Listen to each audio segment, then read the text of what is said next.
I am Clara, 33 years old, and my brother just pointed to a plastic folding chair next to the kitchen trash cans inside Chicago's most exclusive steakhouse. Sorry, this table is for family only. He smirked, his voice carrying over the clinking crystal and hushed conversations of the elite dining room.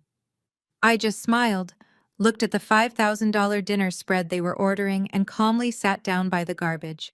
Because before this night was over, I would walk out and leave him stranded with a bill he could not pay and an ego completely shattered. Before I continue this story, let me know where you are watching from in the comments below. Hit like and subscribe if you have ever had to cut ties with toxic family to protect your peace. The air inside the restaurant was thick with the scent of aged mahogany and seared Wagyu beef. This was not just a dinner. It was a coronation. We were gathered to celebrate my brother Jason, who at 35 had just closed on a $3 million mansion in the suburbs. Jason was the golden child. He was a credit director at a major bank, a title my parents wielded like a royal decree. They wore his success like a badge of honor, completely ignoring the fact that his lifestyle was a fragile house of cards. I arrived 10 minutes early wearing a simple, sharp suit. I had barely stepped onto the plush carpet of the private dining area when Jason stepped directly into my path. He adjusted his expensive silk tie, looking down at me with the same disdain he had perfected since we were teenagers. The main table was a sprawling masterpiece of white linen, silver cutlery, and massive floral centerpieces. My parents, William and Beatrice, were already seated, sipping expensive champagne. Jason blocked my view of the table. "Sorry, Clara. This table is for family only." He did not whisper. He wanted the audience. He raised his hand and pointed past the luxurious dining area, right toward the swinging wooden doors of the kitchen. A waiter hurried past, nearly knocking over a cheap metal folding chair that had been awkwardly shoved against the wall next to a busing station and a trash receptacle. "You can sit over there." The humiliation was designed to break me. I could feel the eyes of other wealthy patrons darting toward us, their hushed whispers filling the space. For a moment, the heavy silence felt suffocating. But I did not cry. I did not scream. I simply looked at his smug, arrogant face. The jazz band in the corner played a soft, upbeat tune that completely masked the cruelty happening at our table. Waiters in crisp white tuxedos glided across the room, offering impeccable service to everyone except me. Jason always needed an audience for his cruelty. It was not enough for him to simply be successful. He needed me to be a failure. He needed a contrast to make his fake shine look real. My mother Beatrice let out a sharp, theatrical laugh from the main table. She leaned over to Jason's wife, Naomi. Naomi was 34, a brilliant and proud African-American woman who came from a highly educated, deeply respected family in Atlanta. Naomi possessed a sharp mind and a strong sense of dignity, but over the years, she had been slowly worn down by my family's relentless manipulation. Beatrice patted Naomi's hand, speaking loudly enough for the entire room to hear. "Do not worry about Clara, Naomi. You know how she is. She is just a low-level office worker. Her showing up here in that cheap suit is an embarrassment to Jason's executive status. We cannot have her bringing down the mood at the main table. It is bad for his image." Naomi shifted uncomfortably in her seat. I saw a flicker of conflict in her eyes. She came from a lineage of judges and civil rights attorneys. She expected dignity and integrity. When Jason courted her, he presented our family as a beacon of northern sophistication and financial stability. He hid his toxic, narcissistic traits behind expensive gifts and grand romantic gestures. But tonight, I could see the cracks forming in her perception. Naomi glanced at the folding chair by the kitchen doors, then down at her napkin. She stayed quiet, conditioned to keep the peace and play along with the toxic dynamic my parents demanded. She had no idea the financial disaster she was legally tied to, but she was too smart not to sense the cruelty in the room. My father, William, did not even look up from his menu. He simply took another sip of his drink, his silence acting as the ultimate endorsement of Jason's bullying. I walked over to the folding chair. The smell of discarded food and bleach wafted from the kitchen every time the door swung open. Waiters rushed past me, their elbows brushing my shoulder as they carried heavy trays of sizzling steaks and towering seafood platters. The physical discomfort of sitting on cold metal while my family lounged on velvet chairs was nothing compared to the emotional betrayal. But as I sat there, isolated and publicly shamed, a profound sense of icy clarity washed over me. I watched them order the most expensive items on the menu. Lobster tails imported caviar bottles of wine that cost more than a mortgage payment. They laughed and toasted to Jason's incredible success, completely oblivious to the reality of their situation. They thought I was a failure. They truly believed I was a struggling administrative assistant barely making rent. For years, I had kept my life entirely separate from them. I had endured their endless mockery at Thanksgiving dinners, their sneering comments about my lack of ambition, and their constant demands that I defer to Jason's brilliance. They had no idea that while they were spending money they did not have, I had been building an empire. I am the founder and CEO of a highly successful financial technology firm. My company specializes in deep-level auditing and real estate fraud detection. I have spent the last decade coding, networking, and scaling my business into a multi-million-dollar enterprise. I did not buy flashy cars. I did not boast on social media. I quietly amassed wealth and power while they worshipped Jason's hollow corporate title. Sitting by the trash can, I pulled out my phone and checked a secure email from my lead corporate attorney. The documents I had requested were ready. I looked up and watched Jason raise his glass, boasting about his new mansion, soaking in our parents' absolute adoration. He was so arrogant, so utterly convinced of his own superiority. He did not know that his credit cards were silently declining across the city. He did not know that his entire life was built on a foundation of lies and stolen money. And most importantly, he had no idea that the woman he just forced to sit by the garbage was the only person who held the keys to his complete and total destruction. I crossed my legs, smoothed the fabric of my suit, and waited. The trap was set, the stage was perfectly lit, and the bill was coming. I just had to wait for the exact right moment to watch their perfect illusion burn to the ground. The extravagant feast dragged on for nearly 2 excruciating hours. From my secluded spot near the swinging kitchen doors, I watched my family gorge themselves with absolute gluttony. Jason and Beatrice treated the menu like a personal challenge, pointing at the most aggressively priced items with casual arrogance. They ordered towering plateaus of chilled seafood caviar service with pearl spoons and thick cuts of dry-aged Wagyu beef that sizzled on hot stones. Beatrice loudly demanded 3 bottles of a rare vintage Cabernet, ensuring the sommelier knew she expected VIP treatment. My father William tore through a butter-poached lobster, occasionally raising his glass to toast Jason's fabricated brilliance. They devoured the meal in a spectacle of excess, completely ignoring my existence in the corner. I sat with a single glass of tap water, observing the grotesque display. Naomi picked at her salad, her posture growing increasingly rigid as she watched her husband and mother-in-law order thousands of dollars worth of food without a second thought. She clearly believed Jason could afford it, blinded by the executive facade he had meticulously built to trap her. She had no idea the financial cliff they were speeding toward. Finally, the plates were cleared, replaced by an absurd flaming dessert that required the waiter to ignite a pool of rum right at the table. Jason leaned back in his velvet chair, unbuttoning his suit jacket with a satisfied sigh. He boasted loudly about his recent closing bonus, making sure the neighboring tables of wealthy Chicago socialites could hear every inflated detail. Then came the moment I had been waiting for. A senior waiter approached the table carrying a heavy black leather folio. He placed it discreetly near my father, but Jason immediately snatched it up. He did not even bother to check the itemized receipt. He knew exactly what he was doing. A cruel, calculated smirk spread across his face as he pushed his chair back. The heavy wood scraped against the floor, drawing the attention of everyone in the dining room.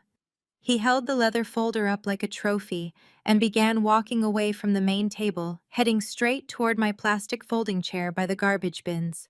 The entire restaurant seemed to hold its breath.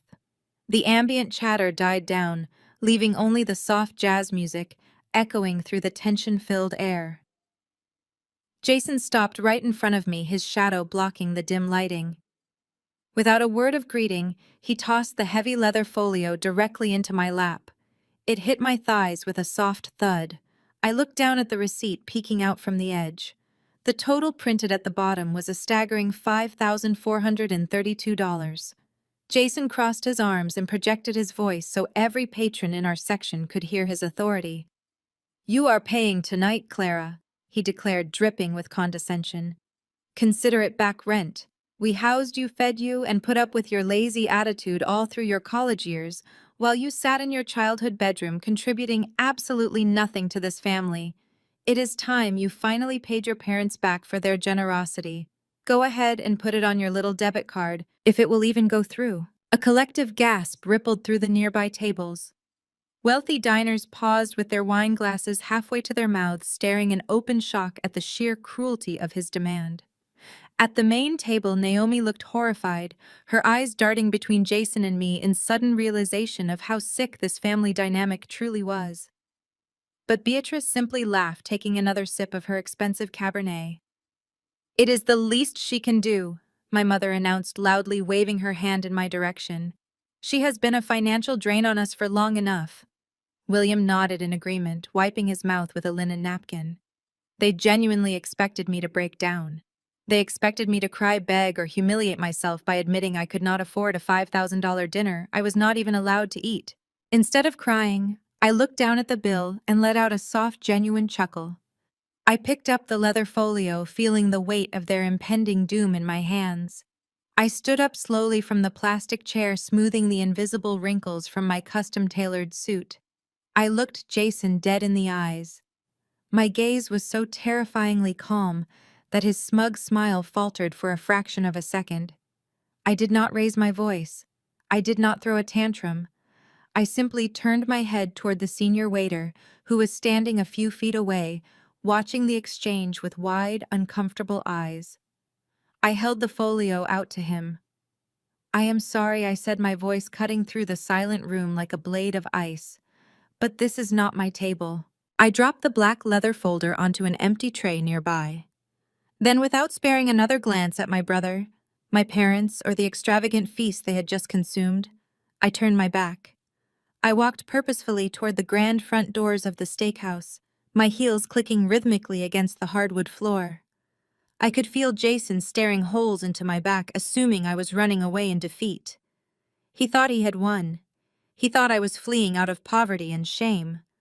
What Jason did not know was that earlier this afternoon, my financial compliance software had flagged his accounts. I knew for an absolute fact that every single one of his credit cards was currently suspended for severe limit breaches. His secret fraudulent debts had finally caught up to him.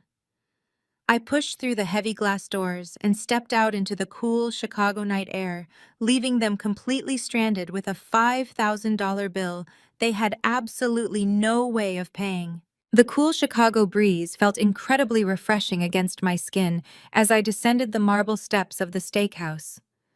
A sleek black Maybach idled at the curb, its tinted windows gleaming under the streetlights.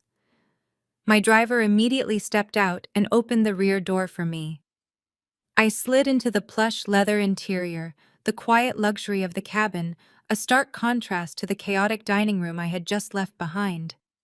Before the car even pulled away from the curb, my phone vibrated inside my purse. I pulled out the device and watched the screen light up with an absolute avalanche of notifications from our family group chat. The panic inside that restaurant must have been instantaneous. My father William sent the first barrage of furious messages. "You are an absolute disgrace to this family." He typed the capitalized letters, radiating his rage. "Get back here right now and pay this bill. You have ruined your brother's celebration. How dare you walk out on us?" A few seconds later, Naomi chimed in. Her text was completely devoid of the usual dignified grace she prided herself on. "Clara, this is entirely unacceptable. Walking out on your family and refusing to cover your share of a celebratory dinner shows a severe lack of basic manners. I expected better from you. Do not expect Jason to forgive this easily." I stared at Naomi's message, feeling a brief flash of genuine pity. She still thought Jason was the victim. She still believed the narrative he had spun for her, the illusion of the wealthy, successful bank executive who generously tolerated his underachieving sister. She had absolutely no idea that her husband was currently sweating through his designer suit, trying to explain why his premium credit cards were declining. I did not bother typing a reply to any of them. I simply switched my phone to silent mode, tossed it onto the empty passenger seat, and poured myself a glass of sparkling water from the car's chilled console. As the Maybach glided smoothly through the vibrant downtown streets, the neon reflections bouncing across the tinted glass, I allowed myself to fully process the reality of my existence. For my entire life, my family had treated me like dirt beneath their shoes. They cast me in the role of the perpetual disappointment, the untalented, unmotivated middle child, who would never amount to anything of value. They genuinely believed I spent my days filing papers in a dreary cubicle, barely scraping together enough pennies to survive. They required me to be a complete failure so Jason could feel like an absolute god. The truth was different. I was not a struggling administrative assistant. I was the founder and CEO of a highly successful financial technology firm.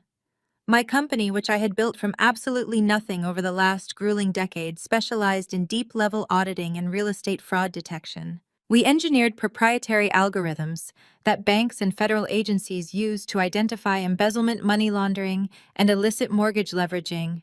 My software was currently deployed by 3 of the largest financial institutions in North America. While Jason spent his 20s relying on our parents' wealth to fund his fraternity parties and luxury car leases, I was eating instant noodles in a cramped studio apartment coding until my eyes bled. While my mother was busy parading Jason around her country club as a financial prodigy, I was quietly securing venture capital funding from some of the most ruthless investors in Silicon Valley. I never asked my parents for a single dime. I never expected their support, and they certainly never offered it. They were too busy pouring every available resource into Jason, convinced he was the only child capable of carrying the family legacy. I kept my success completely hidden from them. It was a conscious, highly calculated decision. I knew that the moment William and Beatrice discovered I possessed significant wealth, their entire dynamic would violently shift. They would not apologize for years of emotional abuse. They would simply pivot, demanding I use my money to elevate Jason even further. They would expect me to fund his extravagant lifestyle, to buy his love, and to serve as a silent bankroll for their performative societal status. I refused to let my hard-earned empire become a piggy bank for the very people who spent my entire life trying to break my spirit. My business required me to see through financial illusions. I trained my entire staff to spot the hidden liabilities that arrogant men tried to sweep under the rug. I knew exactly what real wealth looked like, and more importantly, I knew exactly what desperate failing debt looked like. Jason was a textbook case study in financial fraud. He possessed the title of a bank credit director, but his personal finances were a catastrophic mess of over-leveraged loans, secret lines of credit, and desperate borrowing. He bought a $3 million mansion to impress Naomi and her prominent Atlanta family, but he did not have the actual capital to sustain it. Looking out the window at the towering skyscrapers, I felt a deep sense of validation. The little girl they used to mock had grown up to become the exact kind of apex predator their fragile financial world feared most. I did not just have money. I had ultimate power, pristine information, and the undeniable proof of everything Jason had done in the dark. The $5,000 restaurant bill was merely a tiny crack in the dam. The real flood was coming tomorrow morning, and I was going to be the one to open the floodgates. I picked up my phone again. It displayed 47 missed calls from my father and 22 from Jason. They were panicking. The restaurant manager had likely threatened to call the police by now. I set the phone face down, leaned back into the premium leather seat, and closed my eyes. The war had officially begun, and I held every single winning card. The sun rose over Chicago, casting sharp geometric shadows across my penthouse bedroom. I slept perfectly. Waking up the morning after leaving your toxic family stranded with a massive bill brings a unique kind of peace. I poured myself a black coffee dressed in a charcoal gray power suit and headed to my downtown office. I expected the day to be focused entirely on finalizing the acquisition of the auditing firm. I did not expect the phone call that would shatter the last remaining fragment of my familial empathy. It was exactly 9 in the morning when Benjamin, my senior private wealth manager, called my direct line. He rarely contacted me unless a transaction required my immediate verbal authorization or if an anomaly triggered our security protocols. "Clara, we have a situation," Benjamin said, his voice stripped of its usual cheerful professionalism. "Our automated monitoring system flagged a major liability alert connected to an asset linked to your primary accounts. 5 years ago, before my financial technology company exploded into an industry giant, I made my first significant real estate purchase. It was a modest, beautifully kept suburban house. I paid for it entirely in cash. At the time, my mother Beatrice had come to me weeping. She claimed my father's business investments were failing, and she had absolutely no assets to her name. She begged me for financial security, playing the role of a terrified, vulnerable woman. Like a fool, I listened to my lingering, daughterly guilt. I transferred the deed of that suburban house solely into Beatrice's name, wanting her to feel safe. I continued paying the property taxes and maintenance through a blind trust, assuming the house would just sit quietly as her safety net. Benjamin pulled up the deed records on his end. "The property in your mother's name just had a massive secondary lien attached to it," he explained. "A second mortgage was approved and finalized late yesterday afternoon. They leveraged 90% of the home's equity. The funds were dispersed immediately." I stopped breathing for a fraction of a second. William and Beatrice had zero income to support a loan of that magnitude. "How did they clear underwriting?" I asked, my voice dangerously flat. "They used a specialized private lender," Benjamin replied. "The kind that bypasses traditional income verification if the asset is owned free and clear. The interest rate is incredibly predatory, but they got the cash. Clara, the money did not stay in your mother's account. The entire lump sum was wired directly to an external account belonging to Jason." The puzzle pieces snapped together with sickening clarity. Jason's $3 million mansion. The massive down payment he needed to secure the keys before his extravagant housewarming party. He did not have the cash. His credit was completely maxed out. So he turned to William and Beatrice. And my parents, utterly obsessed with maintaining Jason's image as the successful golden child, looked at the only valuable asset they had access to. My house. The house I bought with blood, sweat, and endless sleepless nights. They mortgaged the gift I gave them out of pity to fund Jason's delusions of grandeur. I stood up and walked over to the floor-to-ceiling windows of my office. The city stretched out below me, sprawling and indifferent. A cold, heavy silence settled over my mind. They literally stole from me. It was not just favoritism anymore. It was not just emotional neglect or cruel comments at dinner tables. This was calculated, malicious theft. Beatrice had weaponized her tears to secure my property, only to hand the equity over to the son who spent his entire life abusing me. They drained my hard-earned money to buy Jason a temporary throne. The audacity was staggering. Just last night, Jason threw a $5,000 dinner bill in my lap, mocking me for living in my childhood bedroom and demanding back rent. He stood there dripping with arrogance, acting like a self-made titan of industry, while literally funding his entire lavish lifestyle with money stolen from my suburban property. My parents sat at that steakhouse table laughing at me, drinking premium wine, knowing exactly what they had done. They looked me in the eye and treated me like a failure, fully aware that my financial success was the only reason Jason could afford his new mansion. They fed off me like parasites. They thought I was completely oblivious. Because the deed was technically in Beatrice's name, they believed they had executed the perfect crime.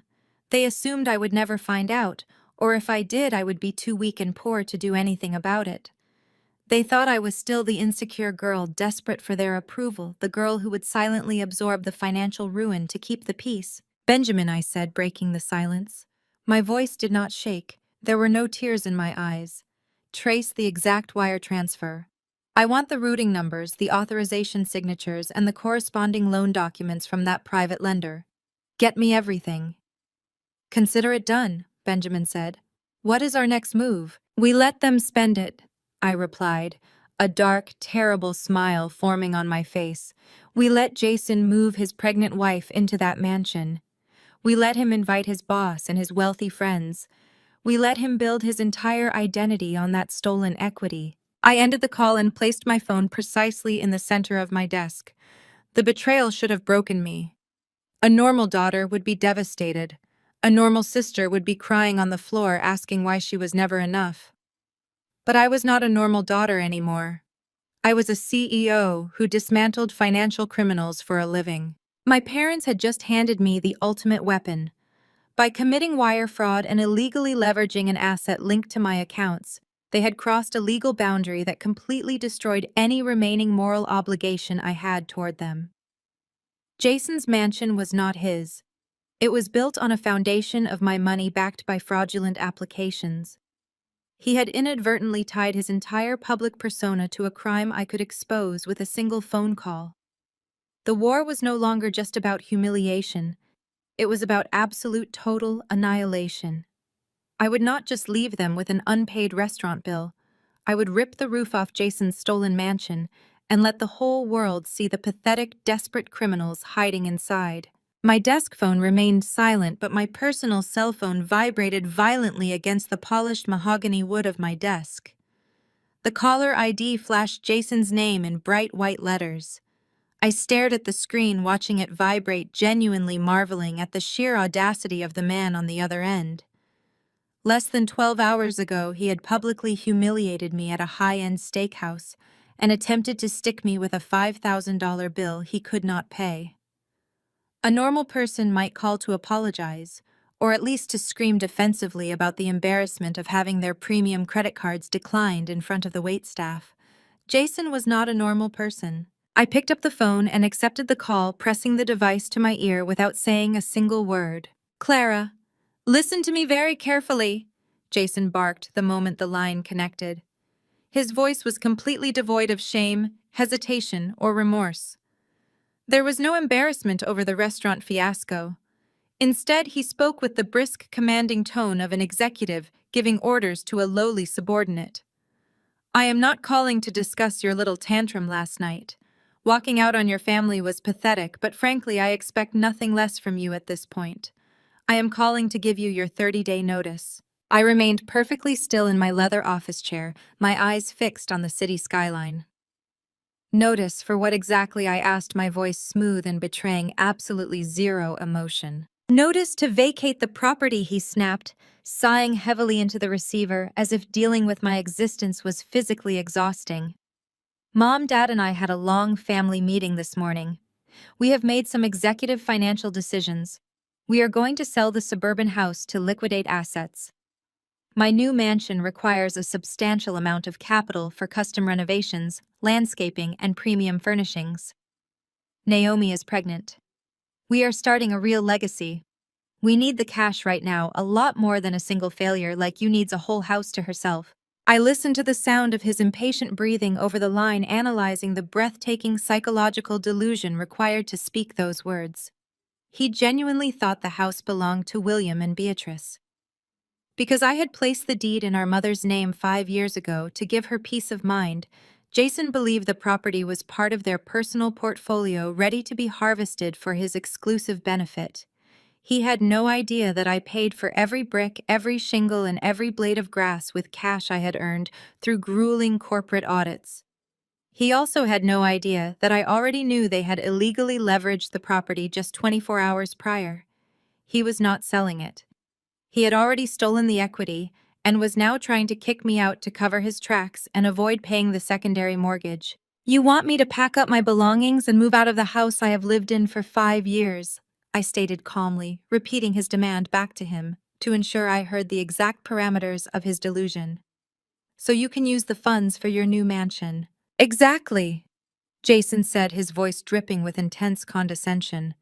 "You should be packing boxes right now instead of asking stupid questions.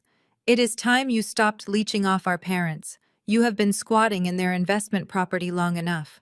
Look at it this way, Clara. You finally get to be useful. Be grateful you get to contribute to my success for once in your miserable life.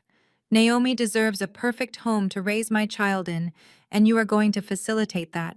Consider it your back rent being paid in full. The sheer magnitude of his entitlement was sickening. He was essentially ordering me to render myself homeless so he could fund a nursery that was 3 times the size of my first apartment. He was demanding my profound gratitude while literally robbing me blind. He was using his unborn child as a weapon to justify extreme financial abuse, perfectly mirroring the manipulative tactics Beatrice had used on me for 33 years. Are Mom and Dad fully aware that you are demanding? I vacate the premises immediately, I asked, needing to hear him confirm their absolute complicity in this scheme. Mom was the one who suggested it? Jason scoffed, completely oblivious to the trap he was actively walking into. She said you need to learn how the real world works and figure out your own housing. They are entirely focused on helping me and Naomi get settled into our new neighborhood. So I suggest you start looking for a cheap studio apartment. Maybe find some roommates online. You have 30 days to get your trash out of the house before we list it on the market. Do not make me send a formal eviction crew. I did not scream. I did not hurl insults through the phone. I did not demand to know how he slept at night knowing he was a parasite feeding on my invisible labor. I did not shed a single tear for the brother who hated me, or the parents who eagerly offered me up as a sacrificial lamb for his comfort. I understand completely, Jason, I said, my voice dropping to a low, chilling whisper. You and Mom have made your positions incredibly clear. I will handle my housing situation and you will get exactly what you deserve. I ended the call abruptly and placed the phone back on my desk. The silence in my office was absolute and ringing. A profound, icy realization settled deep into my bones, freezing any lingering traces of familial loyalty I might have unknowingly harbored. They did not see me as a daughter. They did not see me as a sister. They did not even see me as a human being with basic needs for shelter, stability, and security. They viewed me entirely as a financial host, a disposable resource, existing solely to be drained dry whenever Jason required a boost to his fragile ego. Beatrice had weaponized my empathy to get her name on that deed. William had looked the other way while Jason extracted the equity to line his own pockets. Now Jason was orchestrating my immediate eviction to hide the massive fraud they had committed together. They were a syndicate of emotional vampires, and they had just declared absolute war on the wrong woman. I walked back over to the expansive glass windows overlooking the Chicago skyline. The fear and insecurity that had plagued my youth evaporated, replaced by a ruthless mechanical focus. They wanted to liquidate assets. They wanted to play high-stakes real estate games. They wanted to throw their weight around and act like titans of industry while crushing me under their heels. I would gladly oblige them. I would let them step into the arena they thought they controlled, and then I would systematically dismantle every single pillar of their fraudulent lives. The time for hiding my wealth and protecting their feelings was officially over. I turned away from the window and walked toward my office door, ready to bring their entire world crashing down. I pulled open my heavy oak office door and stepped out into the main operations floor of my financial technology headquarters. The space was a massive open-concept marvel of modern architecture, encased entirely in floor-to-ceiling glass. Rows of sleek black desks stretched across the room, filled with some of the most brilliant software engineers, forensic accountants, and data scientists in the country. Large digital monitors lined the walls, displaying real-time financial algorithms, market fluctuations, and security protocol updates in endless streams of glowing green and blue data. This was my empire. I built this massive machine to hunt down financial predators, and today, its crosshairs were locking directly onto my own brother. I walked briskly past the glass-walled conference rooms toward the central server hub, where my lead data architect Cameron was monitoring the primary audit feeds. Cameron was a brilliant cybersecurity expert who had helped me design our flagship tracking software. He looked up from his multi-monitor workstation as I approached, immediately sensing the shift in my demeanor. I did not waste time with pleasantries. I leaned over his desk, my voice low and completely devoid of warmth. I need you to initiate a shadow audit, I instructed. I want a full, unrestrained, deep dive into a specific target. Run his social security number, his banking credentials, his corporate email servers, and his digital footprint across all encrypted networks. Do not leave a single stone unturned. Cameron raised an eyebrow but did not hesitate. He pulled up a secure search terminal. Who is the target, Jason? I replied, handing him a slip of paper with my brother's full legal name, date of birth, and his employee identification number at the bank. I want to see everything he has touched in the last 12 months. Cameron's fingers flew across his keyboard, launching our proprietary tracking algorithm. The software was designed to bypass superficial financial facades and dig straight into the underlying metadata of corporate transactions. It searched for hidden liabilities, offshore wire transfers, and digital breadcrumbs that traditional bank auditors always missed. I stood behind Cameron, crossing my arms as lines of code began rapidly scrolling across his screens. We were about to strip away the illusion of the wealthy bank credit director and expose the desperate fraud hiding underneath. For the first 20 minutes, the data merely confirmed what I already knew. Jason was drowning in personal debt. We watched as the algorithm mapped out his maxed-out credit lines, his high-interest personal loans, and the recent highly illegal secondary mortgage he had secured using my stolen suburban house equity. The sheer volume of his financial mismanagement was staggering, but it was just standard incompetence. It was not enough to trigger the level of destruction I required. I needed something explosive. I needed something terminal. Keep digging into his professional network, I commanded, my eyes narrowing at the screen. Look at his outbound data transfers from his bank terminal. Where is he sending information? Cameron adjusted his search parameters, focusing the algorithm exclusively on Jason's corporate server activity. Suddenly, the screen flashed with a series of bright red warnings. An anomaly had triggered our security filters. Cameron frowned, leaning closer to his monitors. This is strange, he muttered, tracing a complex line of digital traffic. Your brother has been initiating massive data downloads late at night, usually between 2 and 4 in the morning. But he is not pulling data from his own bank. He is actively routing his connection through a masked proxy server to access an entirely different corporate network. My pulse quickened with predatory anticipation.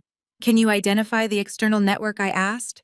Cameron ran a decryption sequence on the proxy. A few seconds later, the logo and server identification of a prominent commercial real estate investment firm appeared on the screen. My breath caught in my throat. It was a high-net-worth real estate firm based right here in Chicago. I knew their network architecture intimately because 2 years ago they had hired me as an independent consultant to audit their cybersecurity protocols. I had provided them with a massive report detailing a critical vulnerability in their client database firewall, warning them that a sophisticated hacker could exploit it to extract proprietary financial records. They had apparently ignored my warning and failed to patch the vulnerability. Now, my brother was actively exploiting that exact digital backdoor. What exactly is he downloading? I asked, leaning in so close my breath fogged the edge of Cameron's monitor. Cameron initiated a packet trace on the stolen data. The results were immediate and horrifying. He is pulling down their proprietary client lists. Cameron explained, his voice laced with shock. These are highly confidential files containing the social security numbers, unlisted property portfolios, and liquid asset verifications of incredibly wealthy investors. This is heavily restricted data.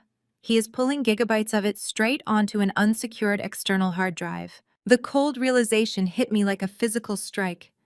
Jason was not just a manipulative brother stealing from his parents to buy a mansion. He was an active corporate spy. He was stealing highly classified proprietary financial data from a rival real estate firm. The motive was blazingly obvious. Jason was drowning in millions of dollars of fraudulent debt. He was stealing these elite client lists to either sell them on the black market for a massive cash payout or to illegally leverage their identities to secure further fraudulent loans for his own failing accounts. This changed everything. The entire landscape of the battlefield had just shifted beneath my feet. An hour ago, I was dealing with a toxic narcissistic brother who had stolen my personal property equity. That was a family dispute masking a local fraud issue. But this new discovery elevated the situation into a completely different stratosphere. Stealing proprietary financial data across state lines using a corporate banking terminal was not a minor offense. It was corporate espionage. It was identity theft on a massive scale. This was a severe federal crime carrying decades of mandatory prison time. I stared at the blinking red data packets on Cameron's screen, feeling a terrifying absolute calm wash over my entire body. My family had demanded I respect Jason because he was a powerful executive. They had demanded I sacrifice my own housing to protect his prestigious legacy. They had laughed at my expense, mocked my career, and treated me like disposable trash to prop up a man they believed was a titan of industry. They had built their entire worldview around the illusion of his superiority. Cameron looked up at me clearly, waiting for orders. "Do we block the proxy?" he asked quietly. "Do we alert the real estate firm?" "No," I replied, my voice dropping to a sharp, lethal whisper. "If we alert them now, he might have time to destroy the hard drives and cover his tracks." We let him keep downloading. We let him gather enough stolen data to ensure the federal sentencing guidelines lock him away for the rest of his natural life. I stepped back from the workstation, adjusting the cuffs of my suit jacket. The stakes had officially moved beyond petty family revenge. This was no longer about teaching them a lesson or forcing them to apologize. There would be no apologies. There would be no reconciliation. I was going to hand my brother over to the federal government on a silver platter, and I was going to make sure my parents watched him fall. I pulled out my phone and dialed the private number of my ruthless corporate lawyer, David. It was time to prepare the execution. David answered on the second ring. His voice was gravelly and sharp, the tone of a man who thrived on high-stakes corporate warfare. At 45 years old, David was widely considered one of the most ruthless and effective corporate attorneys in Chicago. He did not handle petty family disputes or minor civil infractions. He dismantled monopolies, orchestrated hostile takeovers, and buried financial criminals under mountains of undeniable litigation. I bypassed any polite greetings and simply told him to open the encrypted secure portal I had just shared with his private server. I sat in my office, watching the digital clock on my monitor tick by as David silently reviewed the data packets Cameron had extracted. For 5 minutes, the line was completely quiet, save for the sound of David clicking through the files. I knew exactly what he was looking at. He was viewing the secondary mortgage documents bearing my parents' forged income statements. He was analyzing the proxy server logs that proved Jason was actively siphoning proprietary client data from a rival real estate firm. He was staring at multiple counts of federal wire fraud, identity theft, and corporate espionage. Finally, David let out a low, sustained breath. "Clara," he said, his tone dead serious, "I need you to understand exactly what you have just uncovered. Your brother is not just stealing from your parents to fund a lifestyle. He is committing massive systemic federal crimes using his bank network infrastructure." "I am fully aware of the severity, David," I replied, my voice perfectly steady. "I want him held accountable. I want every single asset he possesses frozen, and I want the authorities handed a completely waterproof case." David paused, the calculating gears in his head, turning audibly over the phone line. Taking down a sitting credit director at a major financial institution is going to be a bloodbath, Clara. Banks do not like bad press. They will unleash an army of crisis management lawyers to protect their stock prices. They might try to sweep this under the rug, quietly terminate him, and pay off the victims with non-disclosure agreements just to avoid federal scrutiny. If you initiate a standard lawsuit or simply hand this to the local police, his bank will throw millions of dollars into suppressing the fallout. They will bury us in endless litigation, and Jason might actually negotiate a quiet exit with no prison time. It will be a brutal, expensive, and incredibly exhausting war of attrition. Are you absolutely certain you want to proceed? I did not flinch. I stood by the glass windows of my office looking out at the city that my family thought I was failing in. They thought I was weak. They thought I would quietly accept being pushed into a plastic folding chair by the kitchen trash cans. They thought they could leverage my property and demand my eviction while laughing in my face. I do not want a standard lawsuit, David, I stated, my voice dropping to a glacial, uncompromising chill. I do not want to fight his bank. I want to own the battlefield before he even realizes a war has started. Tell me, David, who audits his bank, who handles their external regulatory compliance. I heard the sound of a keyboard clacking rapidly on David's end. A few moments later, he responded. They use an independent regulatory firm called Vanguard Financial Compliance. They are a mid-sized auditing group based here in the city. They hold the federal authority to report directly to the Securities and Exchange Commission if they detect any internal anomalies within the bank. A sharp, predatory smile touched the corners of my mouth. How much is Vanguard currently valued at? I asked. David hesitated for a fraction of a second, quickly realizing the sheer scale of the chess move I was contemplating. Their current market valuation is roughly $40 million. Clara, what are you suggesting? I want them, I commanded, stepping away from the window and walking back to my desk. I want you to draft an aggressive, immediate acquisition proposal. I am authorizing my company to buy Vanguard Financial Compliance outright. Offer them $50 million in a hostile cash buyout. Make it an exploding offer. They have 48 hours to accept the terms, or I will use my proprietary software to instantly render their entire auditing methodology obsolete and run them entirely out of business. A low chuckle escaped David. You want to buy the auditing firm that oversees your brother's bank? You want to become his ultimate regulatory authority. Exactly, I confirmed, my tone laced with absolute certainty. If we just hand the evidence to the bank, they will try to cover for him.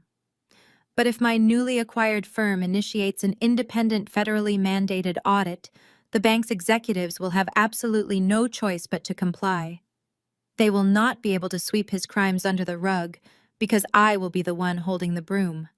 I will personally control the compliance report that gets handed directly to the federal authorities. I want to trap Jason in a corner where not even his powerful corporate bosses can save him. I authorized the release of capital from our corporate reserves before David even hung up the phone. $50 million was a massive expenditure, but my firm generated that kind of revenue in a single fiscal quarter. It was an investment that would not only destroy Jason, but also grant my financial technology empire a massive strategic foothold in the traditional banking sector. The irony was exquisite.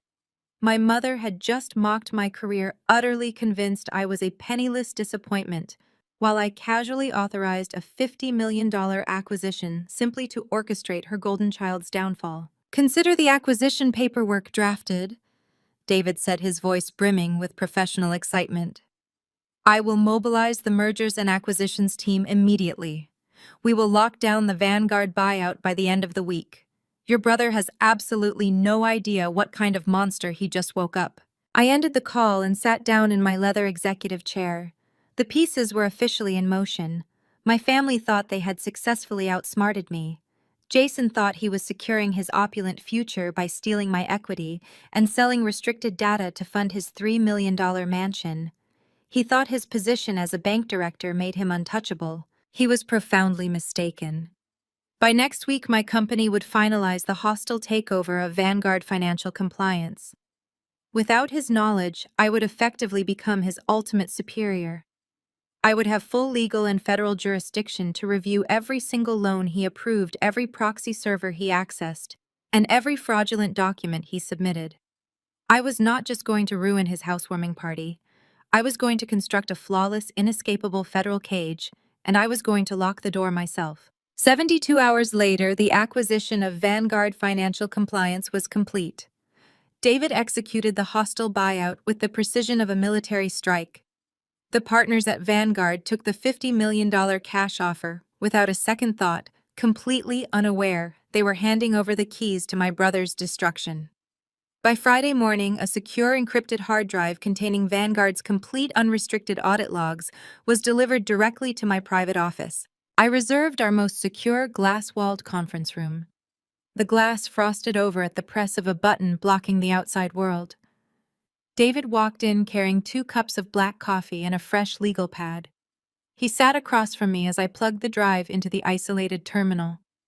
The screen hummed to life, projecting millions of lines of raw financial data onto the massive wall monitor. "We have federal clearance to review every single transaction processed by Jason's credit division over the last 5 years," I stated. I pulled up the search parameters and locked the algorithm onto Jason's employee identification number. "Let us see what the golden child has been hiding in the dark," David murmured, taking a sip of his coffee. I initiated the deep forensic scan. The software required only 4 minutes to sift through the heavily guarded bank servers. When the results populated on the screen, the sheer magnitude of the financial carnage left even David speechless for a moment. It was not just a few bad loans or a minor ethical breach. We were looking at a massive, intricate web of blatant wire fraud and mortgage fraud. Jason was completely drowning in debt. The facade of the wealthy, successful bank executive was nothing but an elaborate shell game. He had maxed out every legitimate line of credit he possessed years ago. To maintain his lavish lifestyle, he had begun manipulating the internal lending protocols of his own employer. "Look at these income verification documents," I said, pointing to a cluster of highlighted PDF files. I expanded the images on the monitor. They were tax returns and asset declarations belonging to William and Beatrice. David leaned forward, his eyes scanning the numbers. He whistled softly. "Your parents do not make this kind of money, not even close. According to this paperwork, your father is pulling in 7 figures annually from consulting fees. He is retired and living on a modest pension," I replied coldly. Jason forged their income documents. He inflated their net worth by roughly 800% to make them appear as ultra-high net worth guarantors. He used these forged documents to co-sign a barrage of secondary loans. And because he is the credit director, David added, piecing the puzzle together, he personally bypassed the standard underwriting process. He effectively approved his own fraudulent loan applications using his administrative overrides. I clicked through the digital paper trail tracing the flow of stolen capital. The stolen equity from my suburban house was just the tip of the iceberg. Jason had orchestrated a multi-million-dollar illusion specifically to purchase the $3 million mansion. He needed the estate to secure Naomi. He needed the zip code to impress her prominent Atlanta family. He was terrified of looking like a failure, so he committed multiple federal felonies to buy a throne he could not afford. "Here is the primary mortgage for the new mansion," I said, bringing up the closing documents from last month. He secured a massive jumbo loan. But look at the liquidity verification. He transferred funds from the stolen equity on my house into his primary checking account, took a digital snapshot to prove liquid reserves to the private lender, and then immediately wired that same money to cover delinquent payments on 3 separate secret credit accounts. "It is classic check kiting," David observed, taking rapid notes on his legal pad. "He is moving invisible money in circles to satisfy automated banking triggers. The minute the music stops, the entire structure collapses." I continued pulling up file after file. We found evidence of Jason illegally accessing restricted accounts. We found the proxy server logs confirming his corporate espionage against the rival real estate firm. Every single document was a nail in his coffin. He had committed identity theft against his own parents' wire fraud across state lines and severe embezzlement from his employer. He did all of this just to maintain the golden child narrative, I stated, feeling a profound sense of disgust. William and Beatrice practically worshipped the ground he walked on because he projected the exact image of wealth they craved. They tore me down and called me a disappointment because my quiet success did not give them anything to brag about at their country club. Meanwhile, their perfect son was actively destroying their financial future to buy sports cars and caviar. If William and Beatrice signed any of these guarantor documents, even in ignorance, they are legally liable for the fraudulent debt, David warned. When the federal agents freeze Jason's assets, the banks will immediately go after your parents to recoup the losses. They will lose everything. I looked at the screen, remembering how Beatrice had laughed at me while I sat by the trash cans. I remembered William calling me a disgrace. I remembered how eagerly they had mortgaged my house to hand the cash to my abuser. They made their bed. I replied, my voice devoid of any pity. Now they get to sleep in it. David closed his legal pad and looked at me. We have enough evidence right here to hand him over to the federal authorities and guarantee a 20-year prison sentence. I can draft the compliance report and submit it to the Securities and Exchange Commission this afternoon. The FBI will have him in handcuffs by tomorrow morning.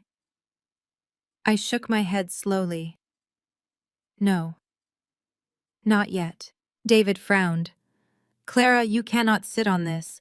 As the owner of Vanguard Financial Compliance, you have a legal obligation to report this. I am going to report it, I assured him.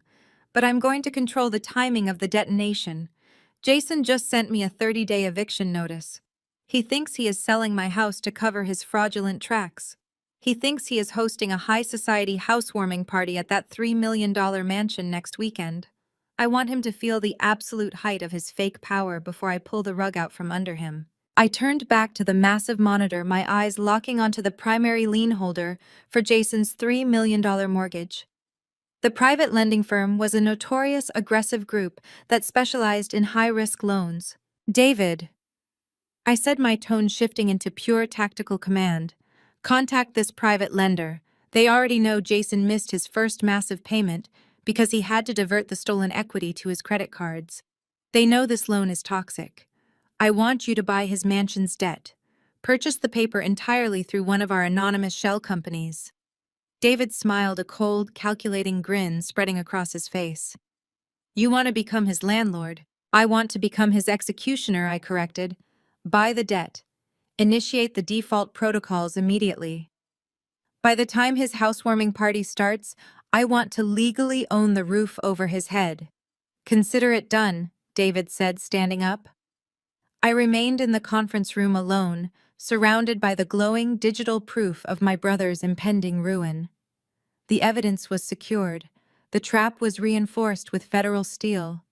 The golden child had dug his own grave, and I was holding the shovel. The following Tuesday morning, David walked back into my office holding a thick manila folder. He dropped it onto my glass desk with a heavy, satisfying thud. The lender was eager to offload the liability, David said, adjusting his suit jacket as he took a seat across from me. Jason had secured his $3 million mortgage through Apex Capital Funding. They were a notorious aggressive private lending firm that catered to high-risk borrowers who needed fast cash without the strict oversight of traditional banks. Apex did not care about Jason's fabricated income or his inflated net worth. They only cared about the massive interest rates and the collateral. But Jason had already missed his first massive payment. He had bounced 2 consecutive wire transfers trying to cover the astronomical monthly premium because he had diverted the stolen equity from my house to pay off his other maxed-out credit accounts. The lender's automated systems had already flagged his account as a high-risk default. I opened the folder. Inside were the assignment of mortgage documents and the promissory notes. I had instructed David to utilize one of my corporate shell companies, a holding entity named Obsidian Asset Management. The name was completely untraceable to me personally. Obsidian existed on paper solely to absorb and restructure toxic corporate debt during our acquisitions. Apex Capital executives were absolutely thrilled when Obsidian offered to purchase Jason's defaulting loan at a slight premium to avoid the lengthy legal headache of a contested foreclosure process. They transferred the paper yesterday afternoon, David explained, pointing to the final signature page. The transfer of the deed of trust is officially recorded. Clara, you now legally own the debt on your brother's $3 million mansion. You are the sole lien holder. I ran my fingers over the crisp legal documents. The weight of the paper felt like absolute victory. Jason had built his entire identity around this extravagant estate. He had moved Naomi into the sprawling property, hired elite decorators, and begun parading his newfound status to his wealthy colleagues. He believed he was an untouchable titan of industry living in a fortress of his own making. He had no idea that his fortress was built on quicksand, and I had just bought the quicksand. Because Jason had already defaulted on his initial payments, the legal parameters of the mortgage allowed the lien holder to initiate immediate acceleration of the debt. The standard grace periods did not apply to his specific high-risk private loan. David had meticulously verified the clauses. By transferring the debt to my shell company, we had inherited the right to trigger the default protocols the moment the ink dried. Have we initiated the pre-foreclosure status? I asked, closing the folder and looking up at David. The gears of the legal machine needed to lock firmly into place. David smiled a sharp, predatory expression. The notice of default was filed with the county recorder at 8 o'clock this morning. Legally, the property is now in active pre-foreclosure. Because the loan was obtained through documented federal wire fraud and forged income statements, the standard consumer protections are completely void. He breached the morality and legality clauses of the promissory note. We can demand the immediate total repayment of the $3 million principal. And since he cannot pay it, I added my voice calm and measured. He does not have $3 million in cash. He does not even have $3,000 in available credit. Exactly, David confirmed. Since he cannot satisfy the accelerated debt demand, Obsidian Asset Management has the legal authority to execute a non-judicial foreclosure. We can seize the asset. You literally hold the keys to his front door. I leaned back in my executive chair. The power dynamic had completely inverted. For 33 years, my family had dictated my worth. They had isolated me, mocked my ambitions, and treated me like a disposable financial host. William and Beatrice had enabled Jason's arrogance, sacrificing my security to build his illusion. Just a few nights ago, Jason had demanded I pay a $5,000 restaurant bill to humiliate me in public. He had ordered my eviction from the modest suburban house I had paid for with my own blood and sweat. He thought he possessed the authority to cast me out onto the street. Now I held the absolute legal right to evict him from his $3 million dream home. I was no longer the scapegoat sitting by the kitchen trash cans. I was the architect of his total ruin. The irony was exquisite. He had stolen my equity to buy a house that I now legally controlled. Send the formal notice of acceleration to his primary residence, I instructed, but bury it in standard corporate jargon. Send it from Obsidian Asset Management in a plain white envelope. He is so arrogant, he probably will not even read the fine print. He will think it is just a routine administrative transfer from his original lender notifying him of a new payment portal. I want him to feel completely safe and secure right up until the very last second. David nodded, packing up his briefcase. I will have the compliance team handle the mailings. He will remain completely blind to your involvement. We also have the finalized federal audit reports, ready to submit to the authorities whenever you give the word. The corporate espionage and wire fraud charges are fully documented and ready for the federal agents. Hold the federal audit for now, I ordered. We need to time this perfectly. Jason is hosting his elite housewarming party this weekend. He is inviting the senior executives from his bank, Naomi's prominent family from Atlanta, and the highest tiers of Chicago society. He wants an audience to witness his fake coronation. I stood up from my desk, picking up the manila folder containing the deed to my brother's mansion. I am going to let him have his audience, I said softly. The following afternoon, my executive assistant knocked gently on the frosted glass door of my office.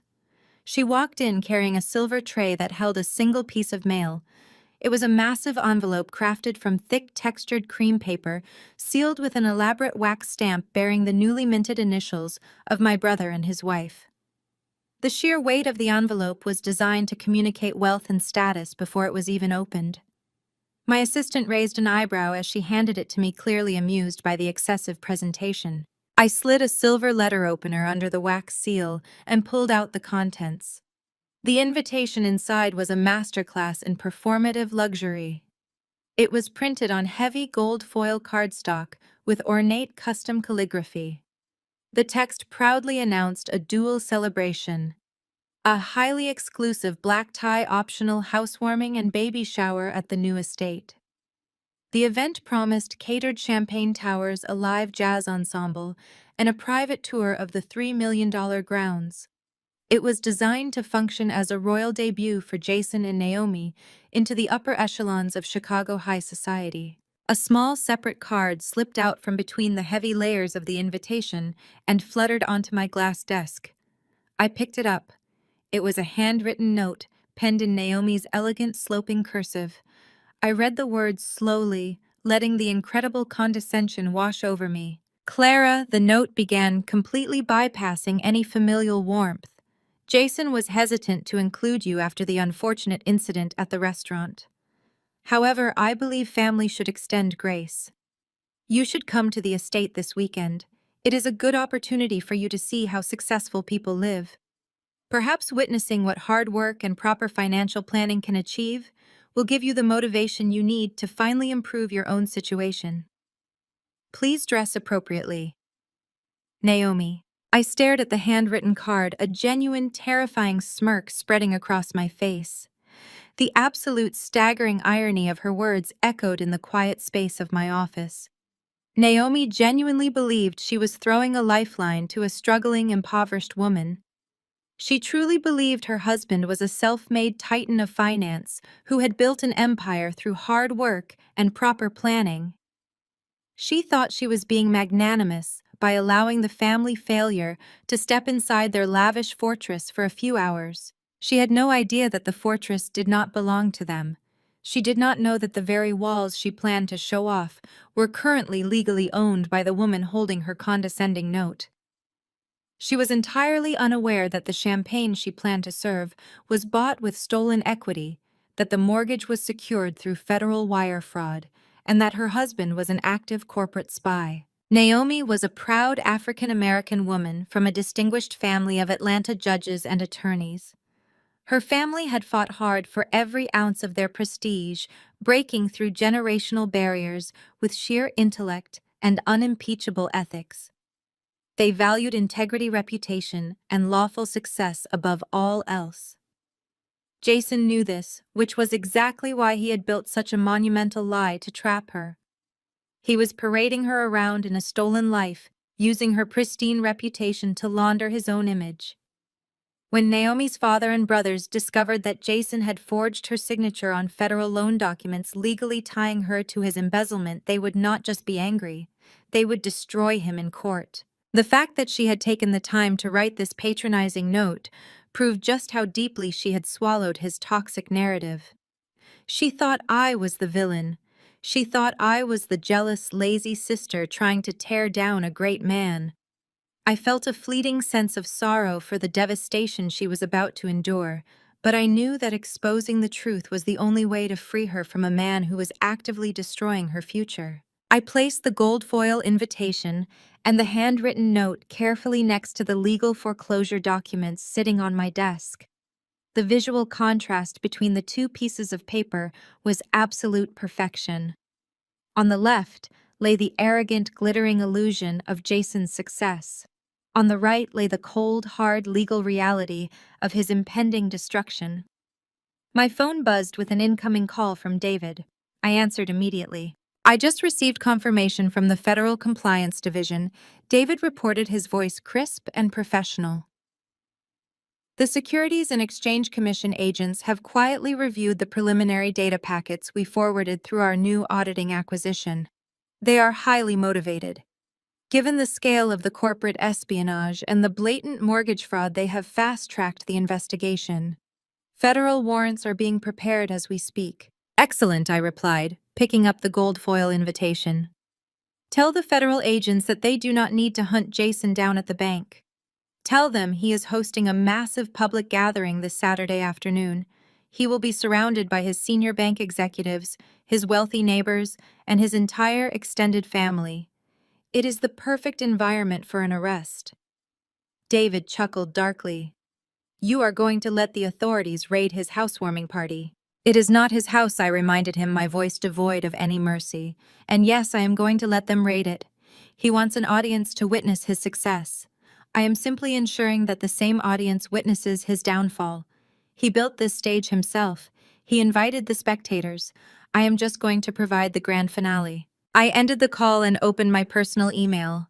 I navigated to the digital RSVP link printed at the bottom of Naomi's extravagant invitation. I clicked the button to confirm my attendance. I filled out the dietary restrictions section with a polite, innocuous request, playing the role of the submissive, grateful sister perfectly. I wanted them to believe they had won. I wanted Jason to see my RSVP and feel a surge of narcissistic triumph, fully convinced that I was crawling back to beg for his scraps and marvel at his stolen wealth. I stood up and walked over to the closet in my office where I kept my emergency corporate wardrobe. I bypassed the standard business dresses and pulled out a custom-tailored razor-sharp power suit. It was a striking shade of deep emerald green, constructed from Italian wool, exuding absolute authority and lethal confidence. It was the exact opposite of what a struggling, impoverished office worker would wear. It was the armor of a chief executive officer stepping onto the battlefield to execute a hostile takeover. My family had spent 33 years trying to break my spirit. They had stolen my money, mocked my ambitions, and demanded my eviction. Now they were inviting me to their own execution, completely blind to the guillotine hanging directly over their heads. The stage for their destruction had been set entirely by their own arrogance. All I had to do was show up, smile, and watch the entire illusion burn to ash. The conference room table was covered in crisp white legal documents. I sat at the head of the glass table, flanked by David and two of my senior compliance officers. We were not merely preparing for a lawsuit. We were assembling an airtight federal execution. I picked up the first stack of papers. It was the formal notice of default and foreclosure from Obsidian Asset Management. I read through the heavy legal jargon, my eyes scanning the specific acceleration clauses we had triggered. Jason had missed his payments, and because the loan was secured through documented wire fraud, every single consumer protection statute had been instantly voided. The document stated in clear, undeniable terms that the $3 million property was now legally forfeit. Next to the foreclosure notice lay the eviction mandate. David had expedited the order through a private judicial channel using the criminal fraud evidence as leverage. Once the federal agents raided the house and took Jason into custody, the property would immediately revert to my control. Jason, Naomi, and my parents would have exactly 30 minutes to remove their personal belongings from the premises before private security changed the locks. I traced my finger over the official county seal stamped at the bottom of the page. My brother had called me a failure and demanded I pack my bags. Now his own eviction order was resting under my fingertips, fully authorized and ready to be served on a silver platter. The centerpiece of the table, however, was the federal fraud dossier. It was a massive 3-inch thick binder bound in black leather. I opened it and flipped through the meticulously organized tabs. Section A contained the proxy server logs proving Jason had committed corporate espionage by stealing proprietary data from the rival real estate firm. Section B held the falsified loan applications displaying William and Beatrice's grotesquely inflated income statements. Section C was the most devastating. It contained the undeniable proof that Jason had forged Naomi's signature on secondary liability agreements. He had legally tethered his pregnant wife to his massive embezzlement scheme without her knowledge, effectively destroying her pristine financial standing to buy himself a few months of luxury. "This is a masterpiece," David said, leaning back in his chair and tapping his gold pen against the table. "The investigators have already reviewed the digital copies we provided through Vanguard.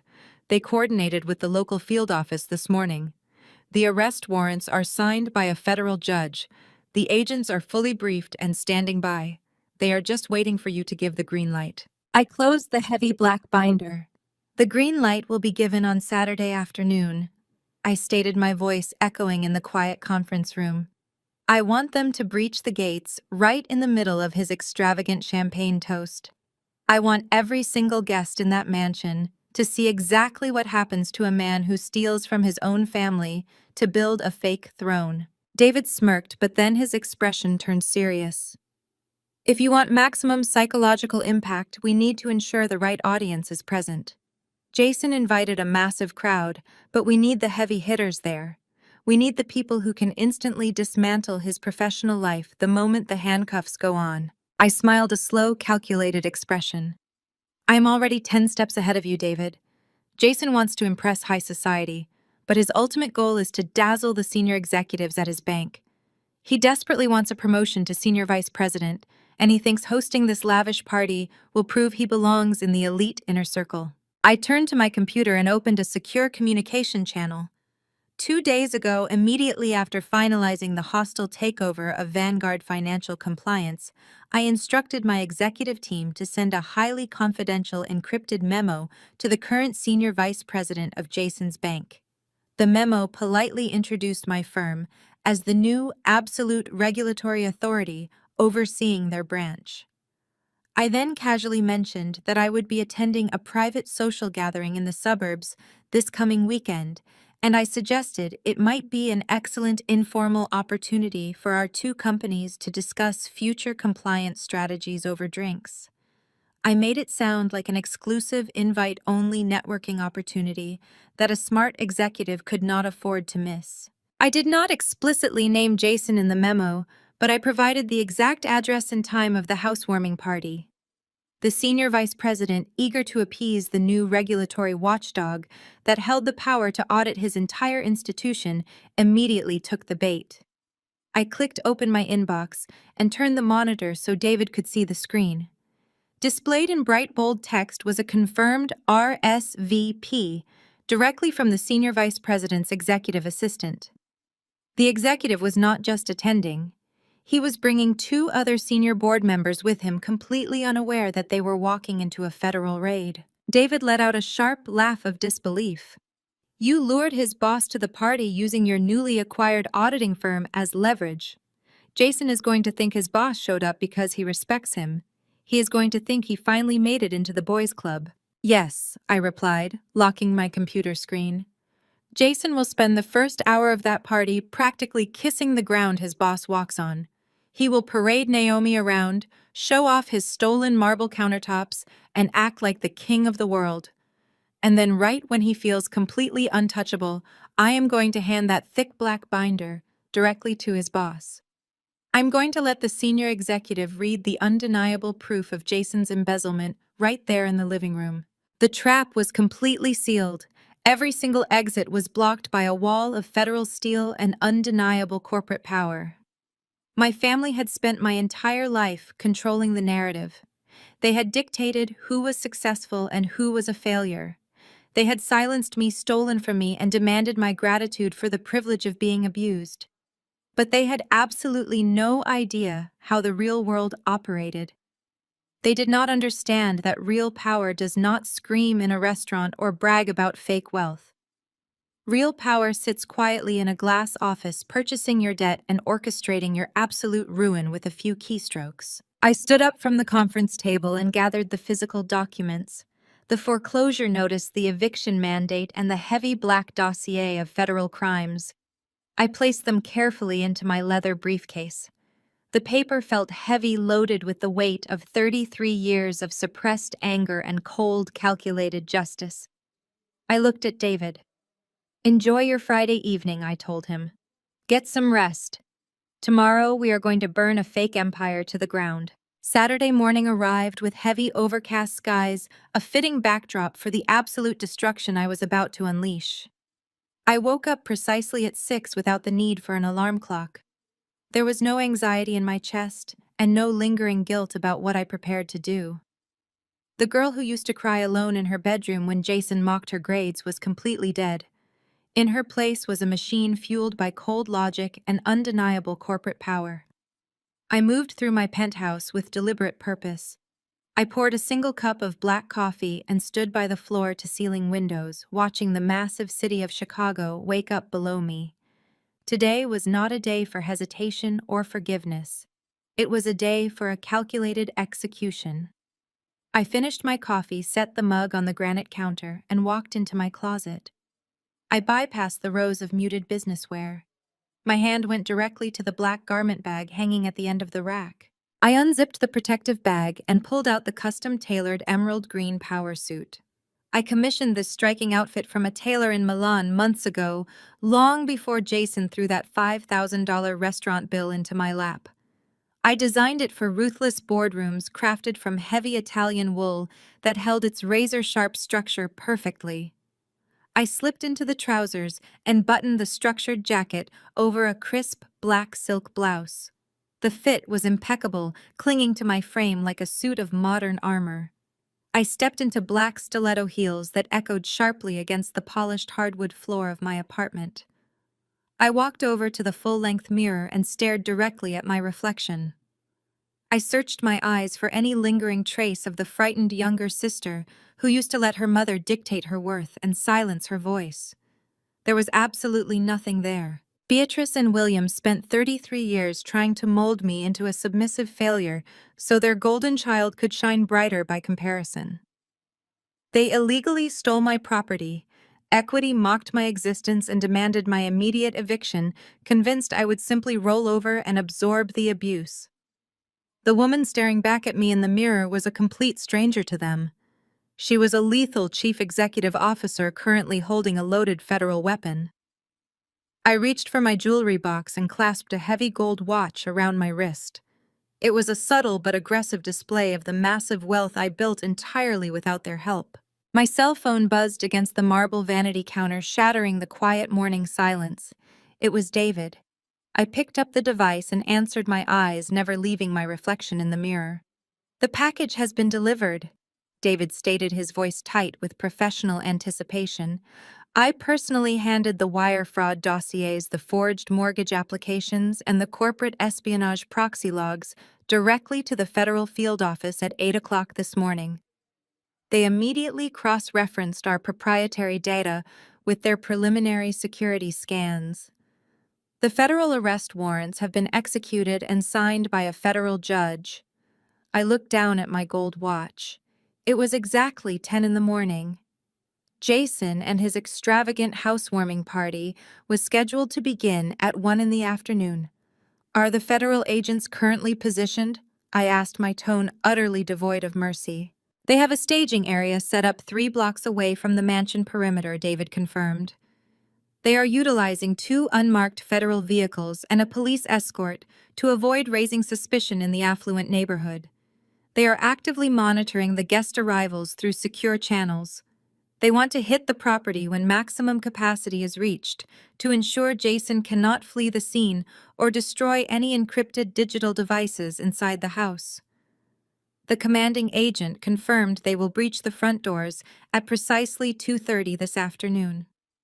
"You have exactly 90 minutes inside that house to corner him and present your evidence before the authorities kick the doors in and take him away." "Excellent," I replied, reaching down and picking up my heavy black leather briefcase containing the active foreclosure notice and the immediate eviction mandate. "Let Jason pop his expensive champagne. Let him shake hands with his boss and parade his pregnant wife around." "I will see you on Monday, David." I hung up the phone and slid it into my pocket. I gripped the handle of the leather briefcase, feeling the physical embodiment of my absolute authority over Jason and his stolen life resting in my palm. I walked out of my penthouse, locked the door, and took the private elevator directly down to the secure underground parking garage. My chauffeur was already standing at attention beside the idling black Maybach, holding the rear door open. He nodded respectfully as I slid into the plush, pristine leather interior. I placed the briefcase on the seat beside me and rested my hand flat on top of it, securing the documents that would soon destroy a fake empire. "Take me to the suburbs," I instructed my driver, providing the exact address of the $3 million estate that I now legally owned. The sprawling property was less than an hour away, yet it felt like the final destination of a 33-year journey. The soundproof privacy partition glided up smoothly, sealing me in absolute perfect silence. As the Maybach pulled out onto the busy highway, heading steadily toward the affluent neighborhood where my brother was currently parading around in his fraudulent kingdom, I felt my heart rate slow to a steady rhythmic beat. I was not a victim seeking a meaningless apology. I was the terrifying consequence of their own toxic greed driving straight into the heart of their grand illusion. I leaned my head back against the comfortable headrest, closed my eyes, and took one final deep breath. I was completely ready for this war. The tires of the Maybach crunched against the pristine white gravel of the circular driveway. We arrived at the gates of the $3 million estate. The property was a grotesque monument to stolen equity. Towering stone columns flanked the entrance, leading to a manicured lawn. Luxury vehicles were parked along the street, ranging from sports cars to sleek sedans. Jason had spared absolutely no expense in staging this massive housewarming to impress his new social circle. He hired a small army of valet attendants to manage the arrivals seamlessly. A valet rushed forward to open my door the moment the Maybach halted. I stepped out onto the driveway, my stiletto heels sinking slightly into the gravel. I adjusted the lapels of my emerald green power suit and gripped the leather briefcase tightly. The air was filled with the sound of a live jazz ensemble playing on the patio, mingling with the clinking of crystal glasses. I bypassed the main doors, which were thrown wide open to reveal a cascading chandelier, and walked directly toward the side path leading to the expansive backyard. The lawn was packed with Chicago elite. Caterers in matching black uniforms circulated with silver trays, holding vintage champagne and hors d'oeuvres. I scanned the crowd, instantly recognizing several high-ranking bank executives standing near the infinity pool. They wore expensive tailoring and laughed at jokes made by younger associates. Near the lavishly decorated baby shower gift table stood Naomi's prestigious family, who had flown in from Atlanta. They radiated generational dignity and quiet sophistication. Naomi's father, a prominent federal judge, was deep in conversation with a local politician. Her mother and two brothers stood nearby holding elegant gift bags wrapped in silk ribbons. They looked completely at ease in this environment, unaware that their daughter was legally tethered to a man who forged her signature to steal millions. They genuinely believed Jason was a brilliant financial director, providing an incredible life for their pregnant daughter. The sheer scale of the illusion was breathtaking. Jason was moving through the crowd like a conquering king. He held a glass of scotch in one hand and gestured wildly as he recounted some fabricated story to junior loan officers. He wore a designer linen suit projecting the exact image of relaxed, effortless wealth. My mother Beatrice hovered a few feet away, holding court with wealthy neighborhood wives. She was wearing a new diamond necklace and a silk dress that cost more than my college tuition. She laughed loudly, pointing out the custom landscaping features and taking absolute credit for Jason's magnificent success. I walked onto the edge of the stone patio.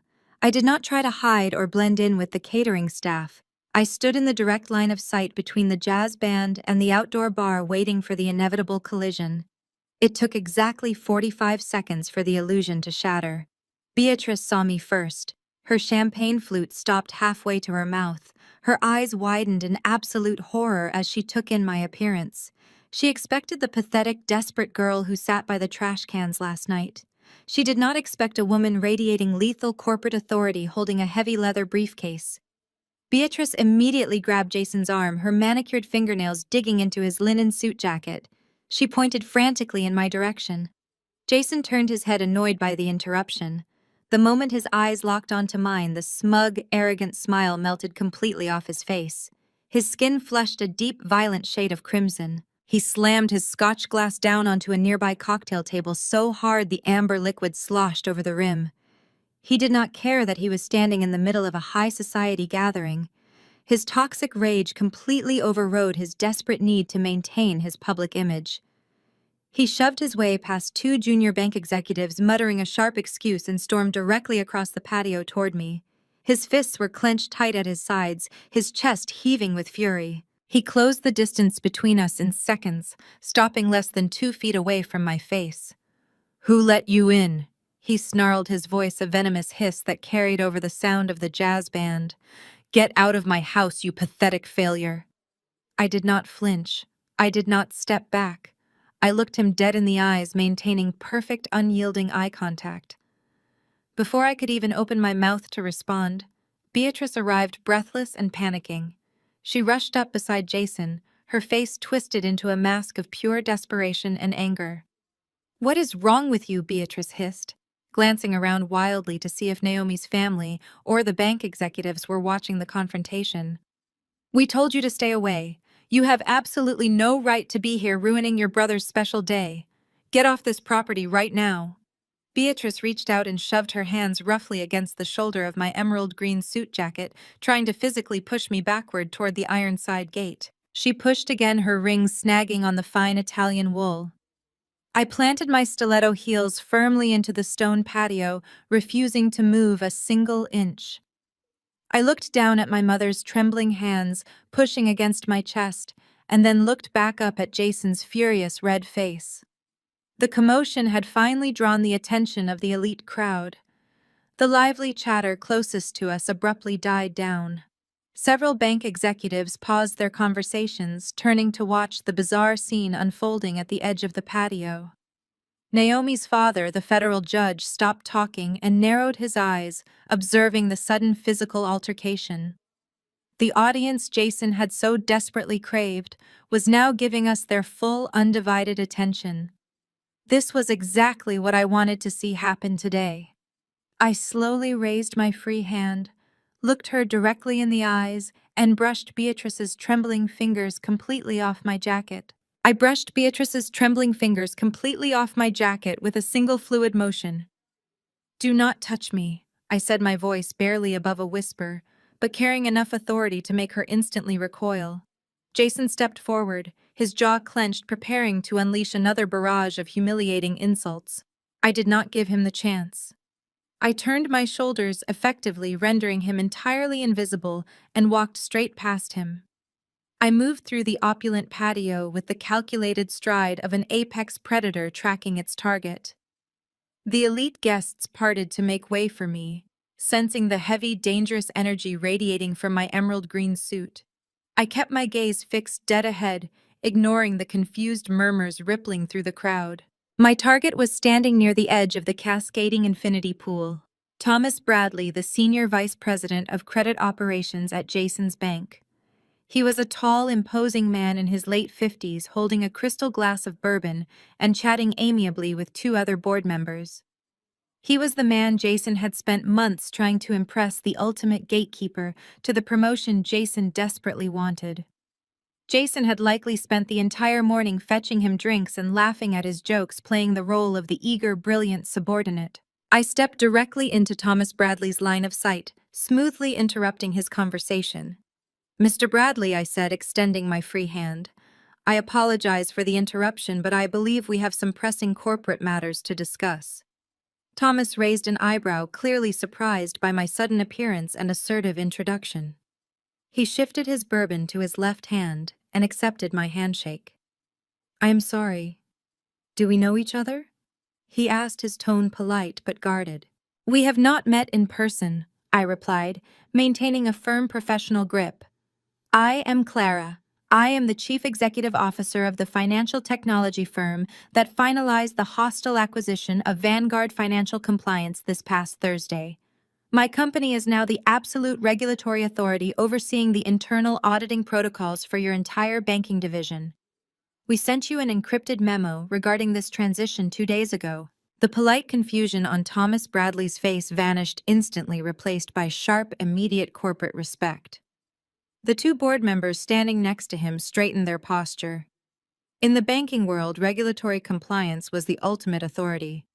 A negative audit from an independent firm could trigger federal investigations, crash stock prices, and end careers overnight. "Ah, yes, the new CEO," Thomas said, his voice dropping into a serious, hushed tone. "I received your memo. We were quite surprised by the rapid nature of the Vanguard acquisition. I must admit, I was not expecting to meet you at a suburban housewarming party. I assumed we would be setting up formal meetings in boardroom settings next week." I smiled, holding his gaze with unyielding intensity. "Usually I prefer the boardroom, Mr. Bradley. However, my team conducted a preliminary shadow audit of your credit division utilizing our proprietary tracking algorithms. We discovered a severe catastrophic liability within your senior staff. The nature of the anomaly required immediate direct intervention before your institution suffered irreparable public damage." At that exact moment, Jason finally caught up to me. He lunged into the circle, completely abandoning his relaxed, charming facade. He was sweating, his eyes darting frantically between me and his boss. "Thomas, I am so sorry about this," Jason stammered, his voice cracking with panic. "This is my estranged sister. She has a history of severe mental instability, and she is just trying to cause a scene. I will have security escort her off the property immediately. Jason reached out to grab my arm. He never made contact. Do not interrupt her. Jason. Thomas barked, his voice cracking like a whip across the patio. The command was so harsh, so sudden, that Jason froze mid-step. He looked at his boss in absolute shock, his mouth hanging open.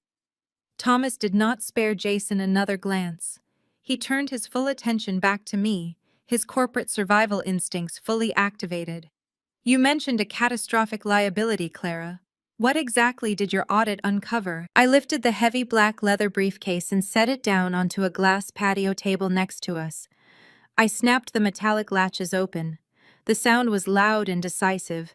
I pulled out the massive 3-inch thick federal fraud dossier and handed it directly to Thomas Bradley. You are currently standing on a property that was purchased using stolen equity and forged income statements. I explained, my voice loud enough for the surrounding bank executives to hear clearly. The man who approved the fraudulent loans to buy this $3 million estate is your credit director, Jason. He bypassed your internal underwriting protocols using his administrative overrides. Thomas set his bourbon down and opened the heavy black binder. The color began to drain from his face as he flipped to the first section. I did not stop speaking. I delivered the facts with surgical precision. Tab A contains the forged asset declarations Jason submitted to secure his primary mortgage. He inflated his guarantor's net worth by 800%. Tab B shows his secondary debt liabilities. He is currently moving invisible capital in a classic check-kiting scheme across 3 separate banking institutions to mask his massive defaults. Jason was physically trembling now. That is a lie, he gasped, his voice barely a whisper. Thomas, she is crazy. She fabricated all of this. Thomas did not look at him. He was staring at the highlighted documents, his hands gripping the edges of the binder so tightly his knuckles turned white. As a seasoned bank executive, Thomas knew exactly what he was looking at. The digital routing numbers, the timestamps, the authorization signatures. It was all undeniable. It was a perfectly documented trail of absolute financial ruin. It gets much worse. Mr. Bradley, I continued, driving the final nail into the coffin. If you turn to tab C, you will find proxy server logs extracted directly from Jason's corporate terminal at your bank. He has been logging in between 2 and 4 in the morning to actively route his connection through masked servers. He has been siphoning highly classified proprietary financial data from a rival commercial real estate firm. Your credit director is actively committing corporate espionage and federal wire fraud using your network infrastructure.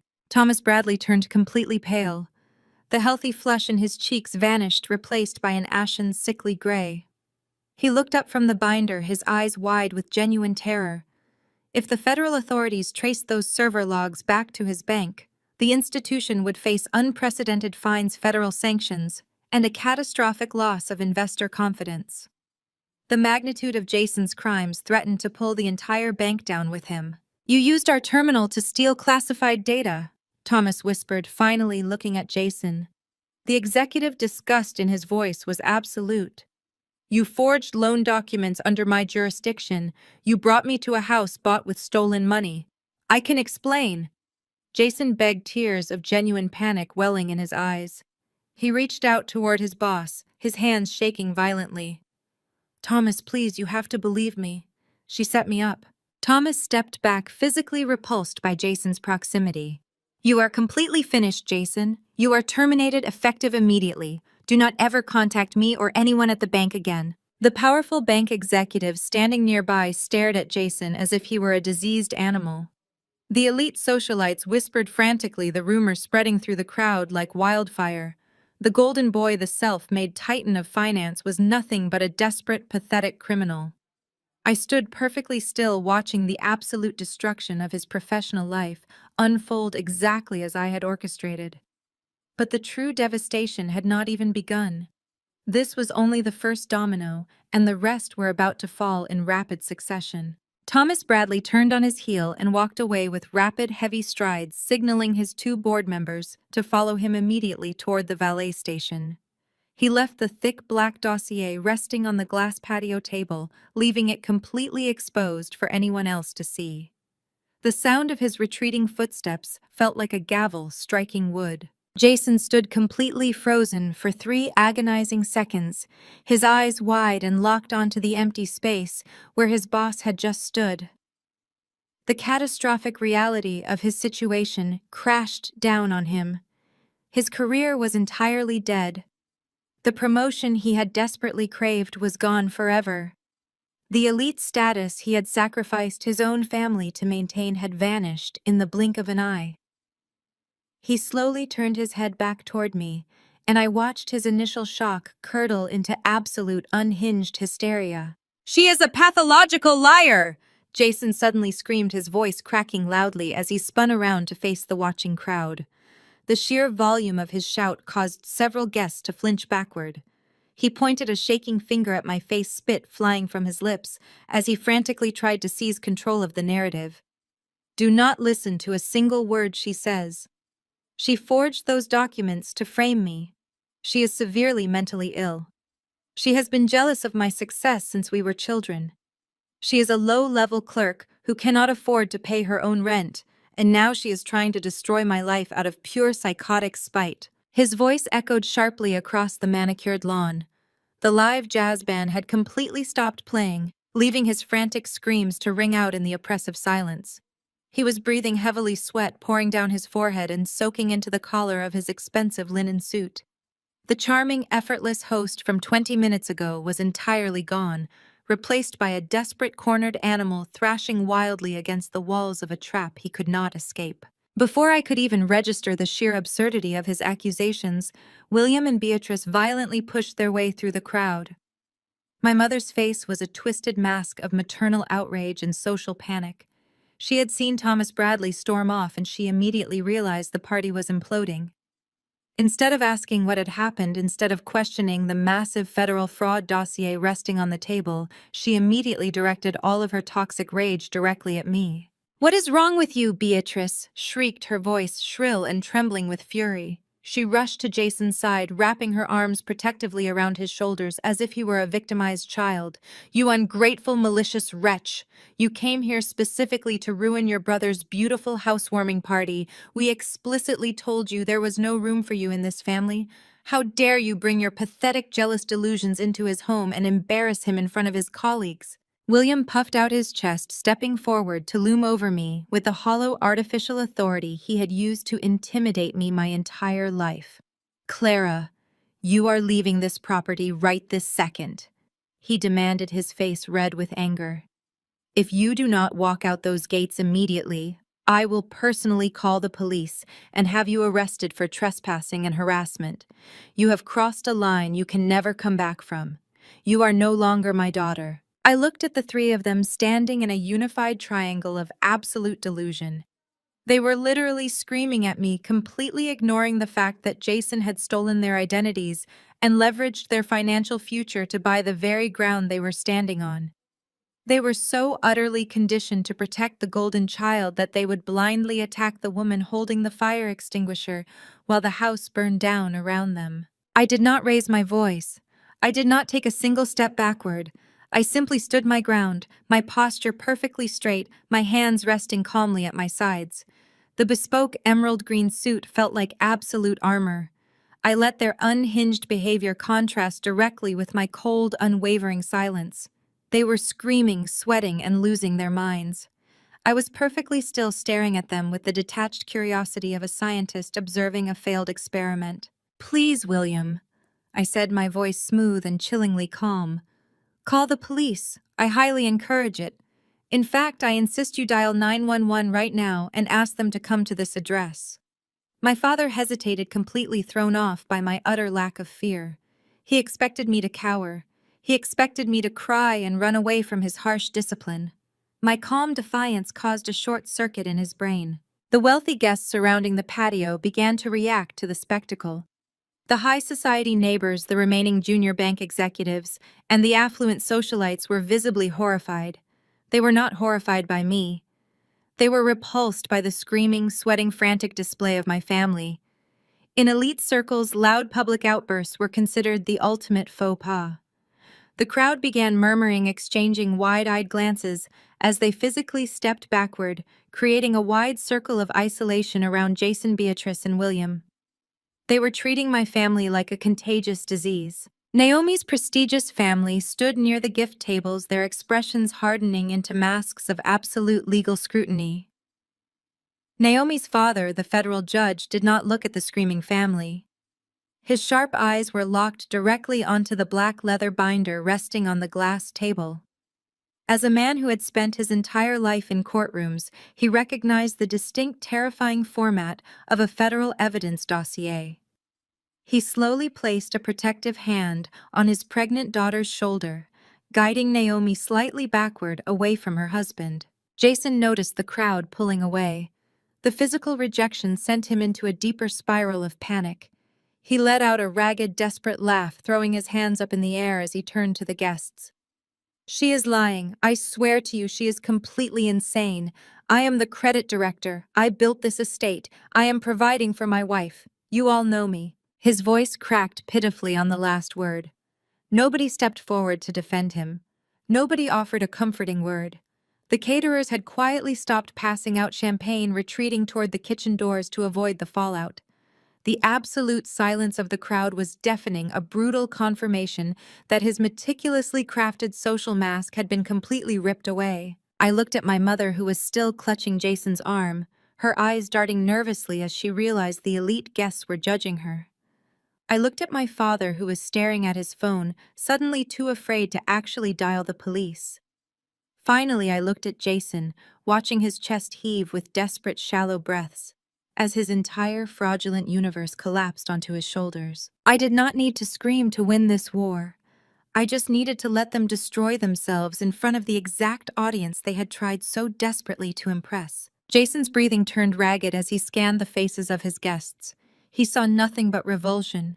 The absolute rejection from the elite crowd snapped the final fraying thread of his sanity.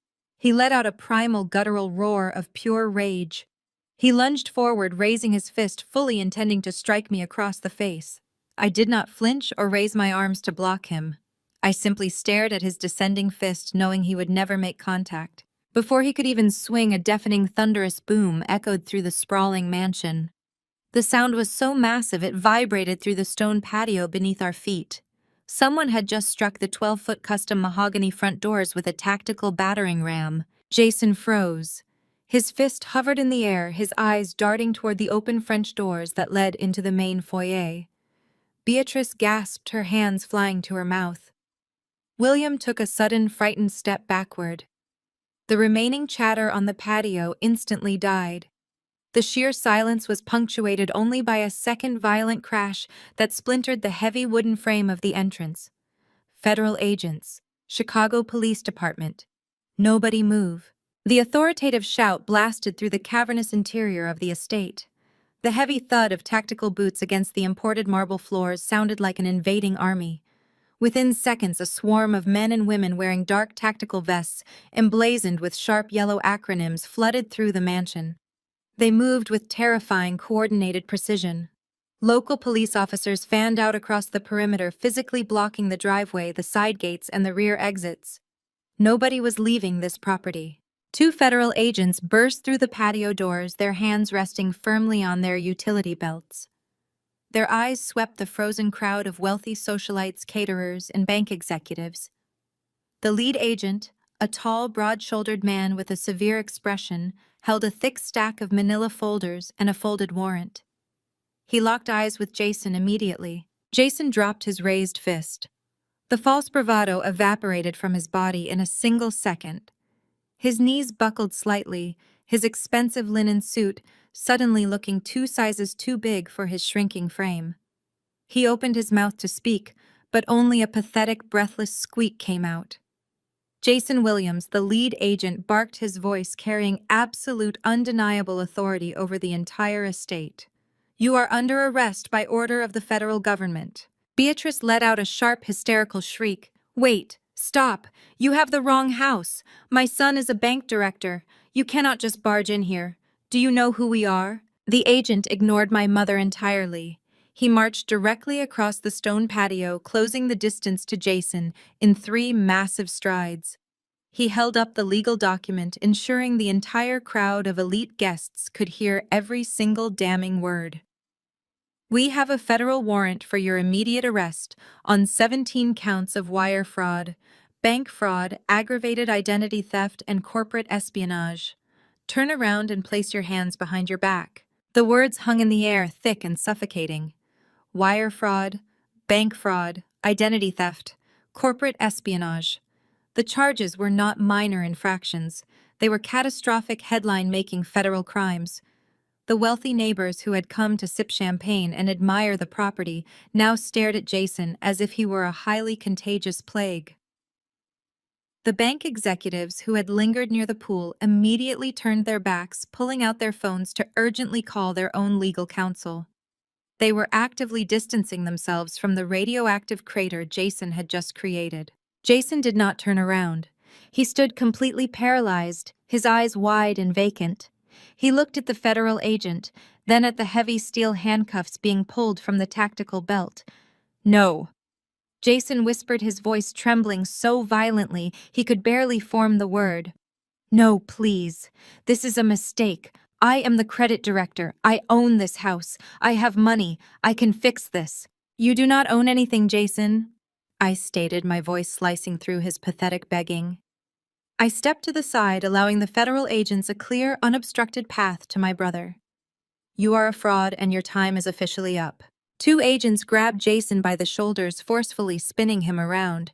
The sharp metallic click of the handcuffs locking around his wrists echoed across the patio. It was the absolute, undeniable sound of his fake empire being permanently dismantled. Jason let out a choked, desperate sob as the cold steel bit into his skin.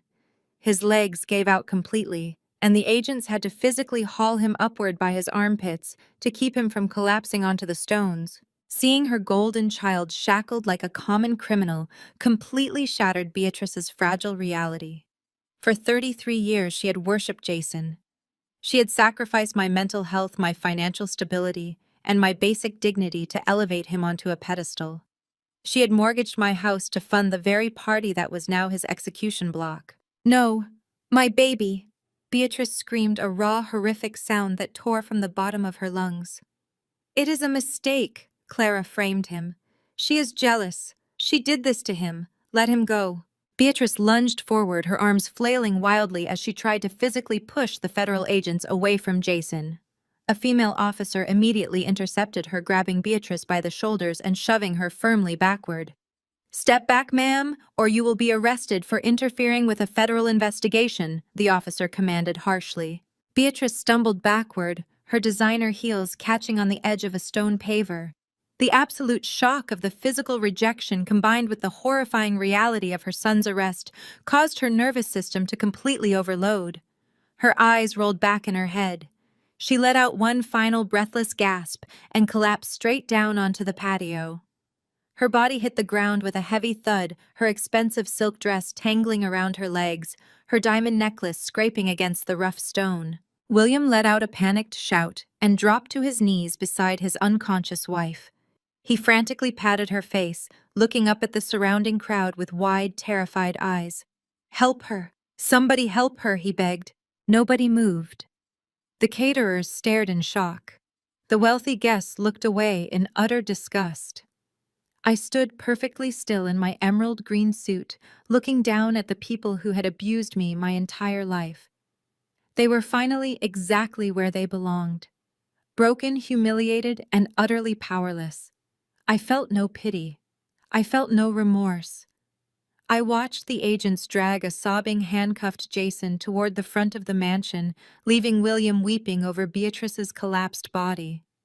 The air was finally clear. The federal agents tightened their grip on Jason's arms, preparing to march him across the pristine lawn. Before they could take a single step toward the driveway, Naomi moved.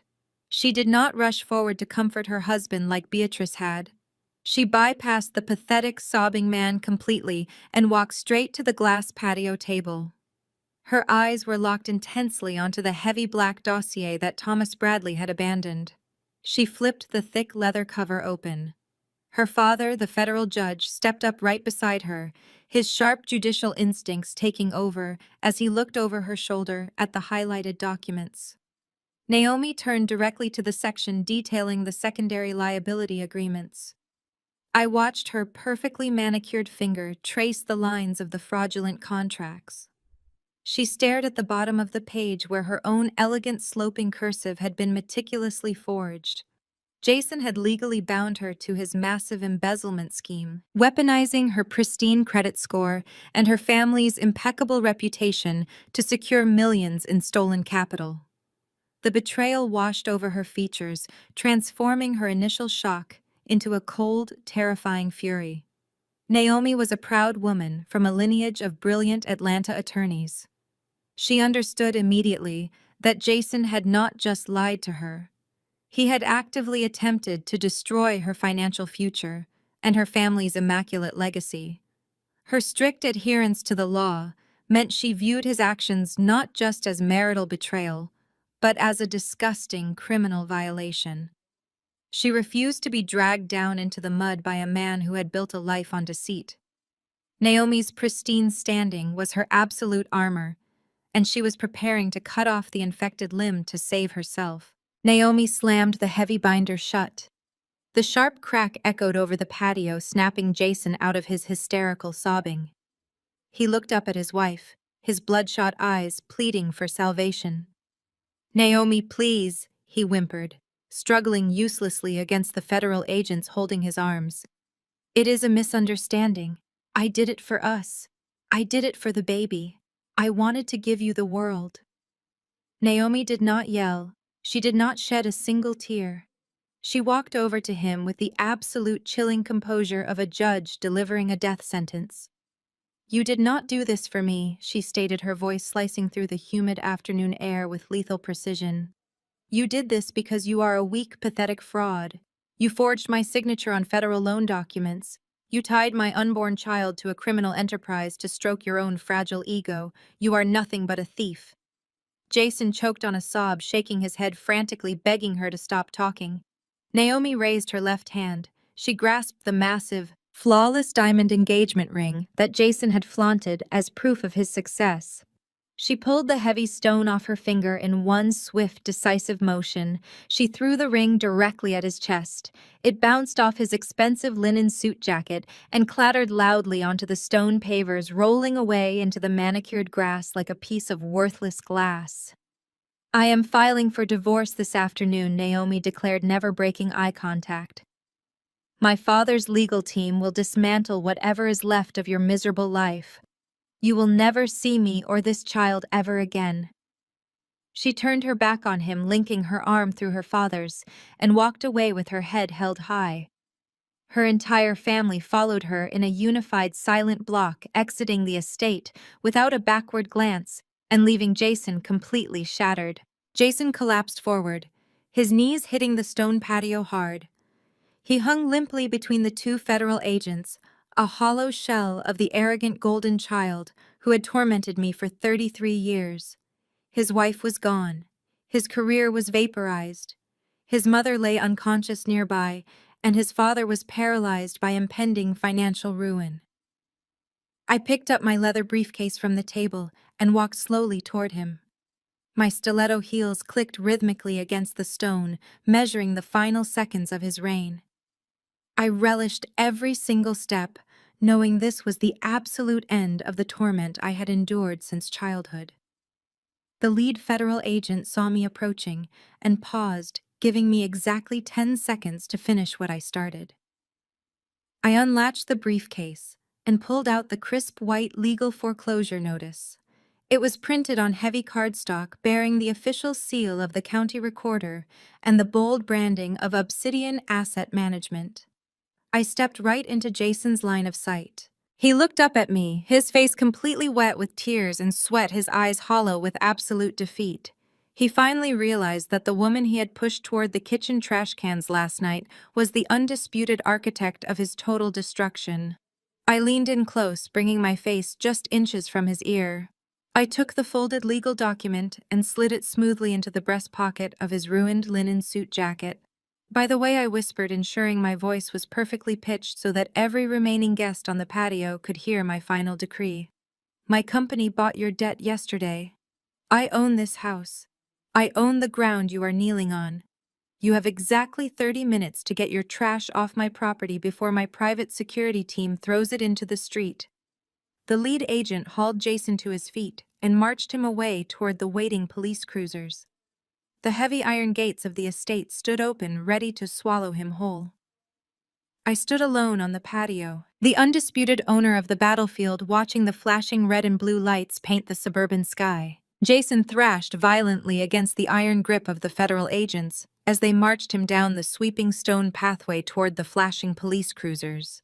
He twisted his neck to look back at the patio, his face contorted into a mask of feral rage. The realization that he had lost absolutely everything finally severed his last tether to reality. He began screaming obscenities, hurling vile insults at me, at the agents, and even at the wealthy guests who were actively fleeing the scene. He cursed the bank that fired him and cursed the proud Atlanta family that abandoned him. His tailored linen suit tore at the shoulder seam as he desperately tried to break free completely, ruining the expensive fabric he had used to project his fake authority. It was a pathetic, chaotic display of a narcissist losing his entire world. The agents shoved him forcefully into the back of an unmarked federal vehicle, slamming the heavy door shut and instantly cutting off his frantic screaming. The engine roared to life, and the convoy sped down the pristine gravel driveway, taking the golden child away to a cold concrete cell. The departure of the police vehicles acted as a starting gun for the remaining guests. Absolute panic rippled through the elite crowd. Bank executives rushed to their luxury cars, frantically dialing their public relations teams to distance their own names from Jason's catastrophic fraud. The caterers immediately stopped serving. They began rapidly packing up the silver trays, the towering champagne displays, and the expensive hors d'oeuvres, eager to escape a property that was now an active federal crime scene. Naomi's prestigious family moved with swift, unified dignity. They did not run, but their absolute disgust was palpable. They carried their elegantly wrapped baby shower gifts right back out the front gates, refusing to leave a single ounce of their wealth in a house built on malicious lies. The jazz band packed their instruments in dead silence, fleeing through the side exit. Within 15 minutes, the sprawling manicured lawn was completely abandoned. The extravagant housewarming party had turned into a ghost town of half-empty crystal glasses and discarded linen napkins scattered across the grass. I remained standing on the stone patio, watching the chaotic exodus with absolute calm. The emerald green suit I wore felt like an impenetrable shield against the destruction unfolding around me. The only people left on the entire estate were William and Beatrice.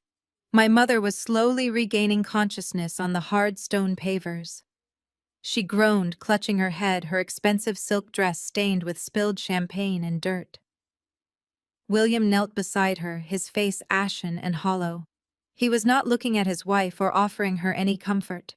His eyes were locked entirely onto the heavy black dossier that still rested on the glass patio table. The federal agents had taken Jason, but I had deliberately left a copy of the financial evidence behind for my parents to review. William reached out with a trembling hand and pulled the thick binder closer to his chest. He began flipping through the crisp pages, his breath catching in his throat as his eyes scanned the highlighted sections my corporate lawyer had prepared. William stared at the secondary mortgage documents, the exact paperwork he and Beatrice had eagerly signed just weeks ago. They had bypassed traditional income verification by leveraging the suburban house I had foolishly put in Beatrice's name years ago. They thought they were simply providing a temporary safety net for Jason's $3 million mansion. They believed Jason was a wealthy bank director who would easily cover the monthly premiums with his executive bonuses. But the federal audit laid out the brutal, undeniable truth in stark black and white ink. Jason had forged their income declarations, inflating their net worth by millions of dollars to secure the massive private loan. He had committed severe wire fraud, and he had legally bound William and Beatrice directly to the criminal enterprise. Because they had willingly co-signed the fraudulent loans to protect their precious son, They were no longer just innocent bystanders. They were the primary guarantors of a massive, defaulting federal debt. I watched the exact moment the horrifying reality crashed into my father's mind. The color completely drained from his face, leaving him looking like a terrified ghost. His hands shook so violently that the heavy binder slipped from his grasp, crashing onto the stone patio with a loud thud. William realized that Jason did not just ruin his own career. Jason had financially annihilated his parents. The bank would not just seize the suburban house to cover the debt. The federal authorities and the ruthless private lenders would immediately come after every single asset William and Beatrice possessed to recoup the stolen millions. Their modest pension, their retirement savings, their vehicles, and their personal bank accounts were all legally forfeit. They had gleefully sacrificed my financial security to elevate their golden child, and in return, their golden child had dragged them directly into total and absolute bankruptcy. William dropped his head into his hands, letting out a ragged, agonizing sob that echoed across the empty patio. Beatrice finally sat up, rubbing her temples and looking around the deserted lawn in absolute confusion. She saw the police lights fading in the distance and realized her perfect son was actually gone. She turned to William, demanding to know what was happening, begging him to fix the situation and bring Jason back. William could not even look at her. He just stared at the legal documents scattered across the stone floor, realizing they were facing absolute ruin and they had absolutely no legal defense to save themselves from the impending federal fallout. He knew their comfortable suburban life was completely over, replaced by crushing debt and total public shame. Beatrice finally ripped her gaze away from the deserted lawn and looked at the documents scattered across the stone patio. She saw the foreclosure notice bearing my corporate logo near his shaking hands. The truth of my wealth finally penetrated her rising panic. I was no longer the pathetic daughter to be hidden away. I was a CEO holding the power to undo the catastrophic damage her golden child had just inflicted. Beatrice scrambled across the stone patio. She threw herself directly at my feet, falling heavily onto her knees against the hard pavers. Her hands shot out, grabbing the pristine fabric of my emerald green suit jacket. She gripped the wool so tightly, her knuckles turned white, dragging herself upward from the ground as she began sobbing hysterically. Her mascara ran down her cheeks in dark lines, completely destroying the elegant facade she had maintained for decades. "Clara, you have to help us right now," Beatrice wailed, her voice cracking with raw terror. "You have the money. I heard what you said to the executives. You own this entire house. You own the auditing firm.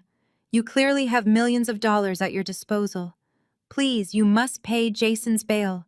You have to hire him the best defense lawyers and pay off these debts before the federal government takes everything from your father and me." She pulled frantically at my jacket, trying to force me to look at her with the sympathy she had deliberately starved me of for 33 years. She weaponized the one concept she had consistently used to exclude me. "We are family." "Clara," she screamed, her voice echoing off the empty mansion walls. "You cannot let your own flesh and blood rot in a federal prison cell. You cannot let your parents go bankrupt and live on the streets. We are your family. You owe us your absolute protection. Please save your brother. Save your real family." I did not flinch or pull away from her sudden grip. I simply looked down at the woman who had spent my entire life making me feel completely worthless. My eyes were dead, reflecting absolutely zero emotion, zero pity, and zero hesitation. I looked at her the exact same way she had looked at me when she pushed me toward the kitchen doors the night before. I reached down and firmly detached her trembling, desperate fingers from my custom-tailored wool suit. "When you happily made me sit by the kitchen trash can last night, I stated my voice as cold and sharp as cracked ice. You clearly told me that the table was for family only." Beatrice froze, the breath catching sharply in her throat as she realized the absolute finality burning in my eyes. "Prison is for Jason," I said. "Have a nice life." I turned my back on her, hysterical sobbing, walked straight across the marble foyer, and stepped out the heavy front doors into the afternoon sun, leaving my toxic family behind forever. 6 months have passed since I walked out of those heavy front doors and left that fraudulent life behind forever. I am currently standing on the expansive balcony of my high-rise corporate office, a steaming cup of black coffee in my hand, looking out over the sprawling, beautiful skyline of Chicago. The air is crisp and the morning sun reflects brilliantly off the glass buildings surrounding me.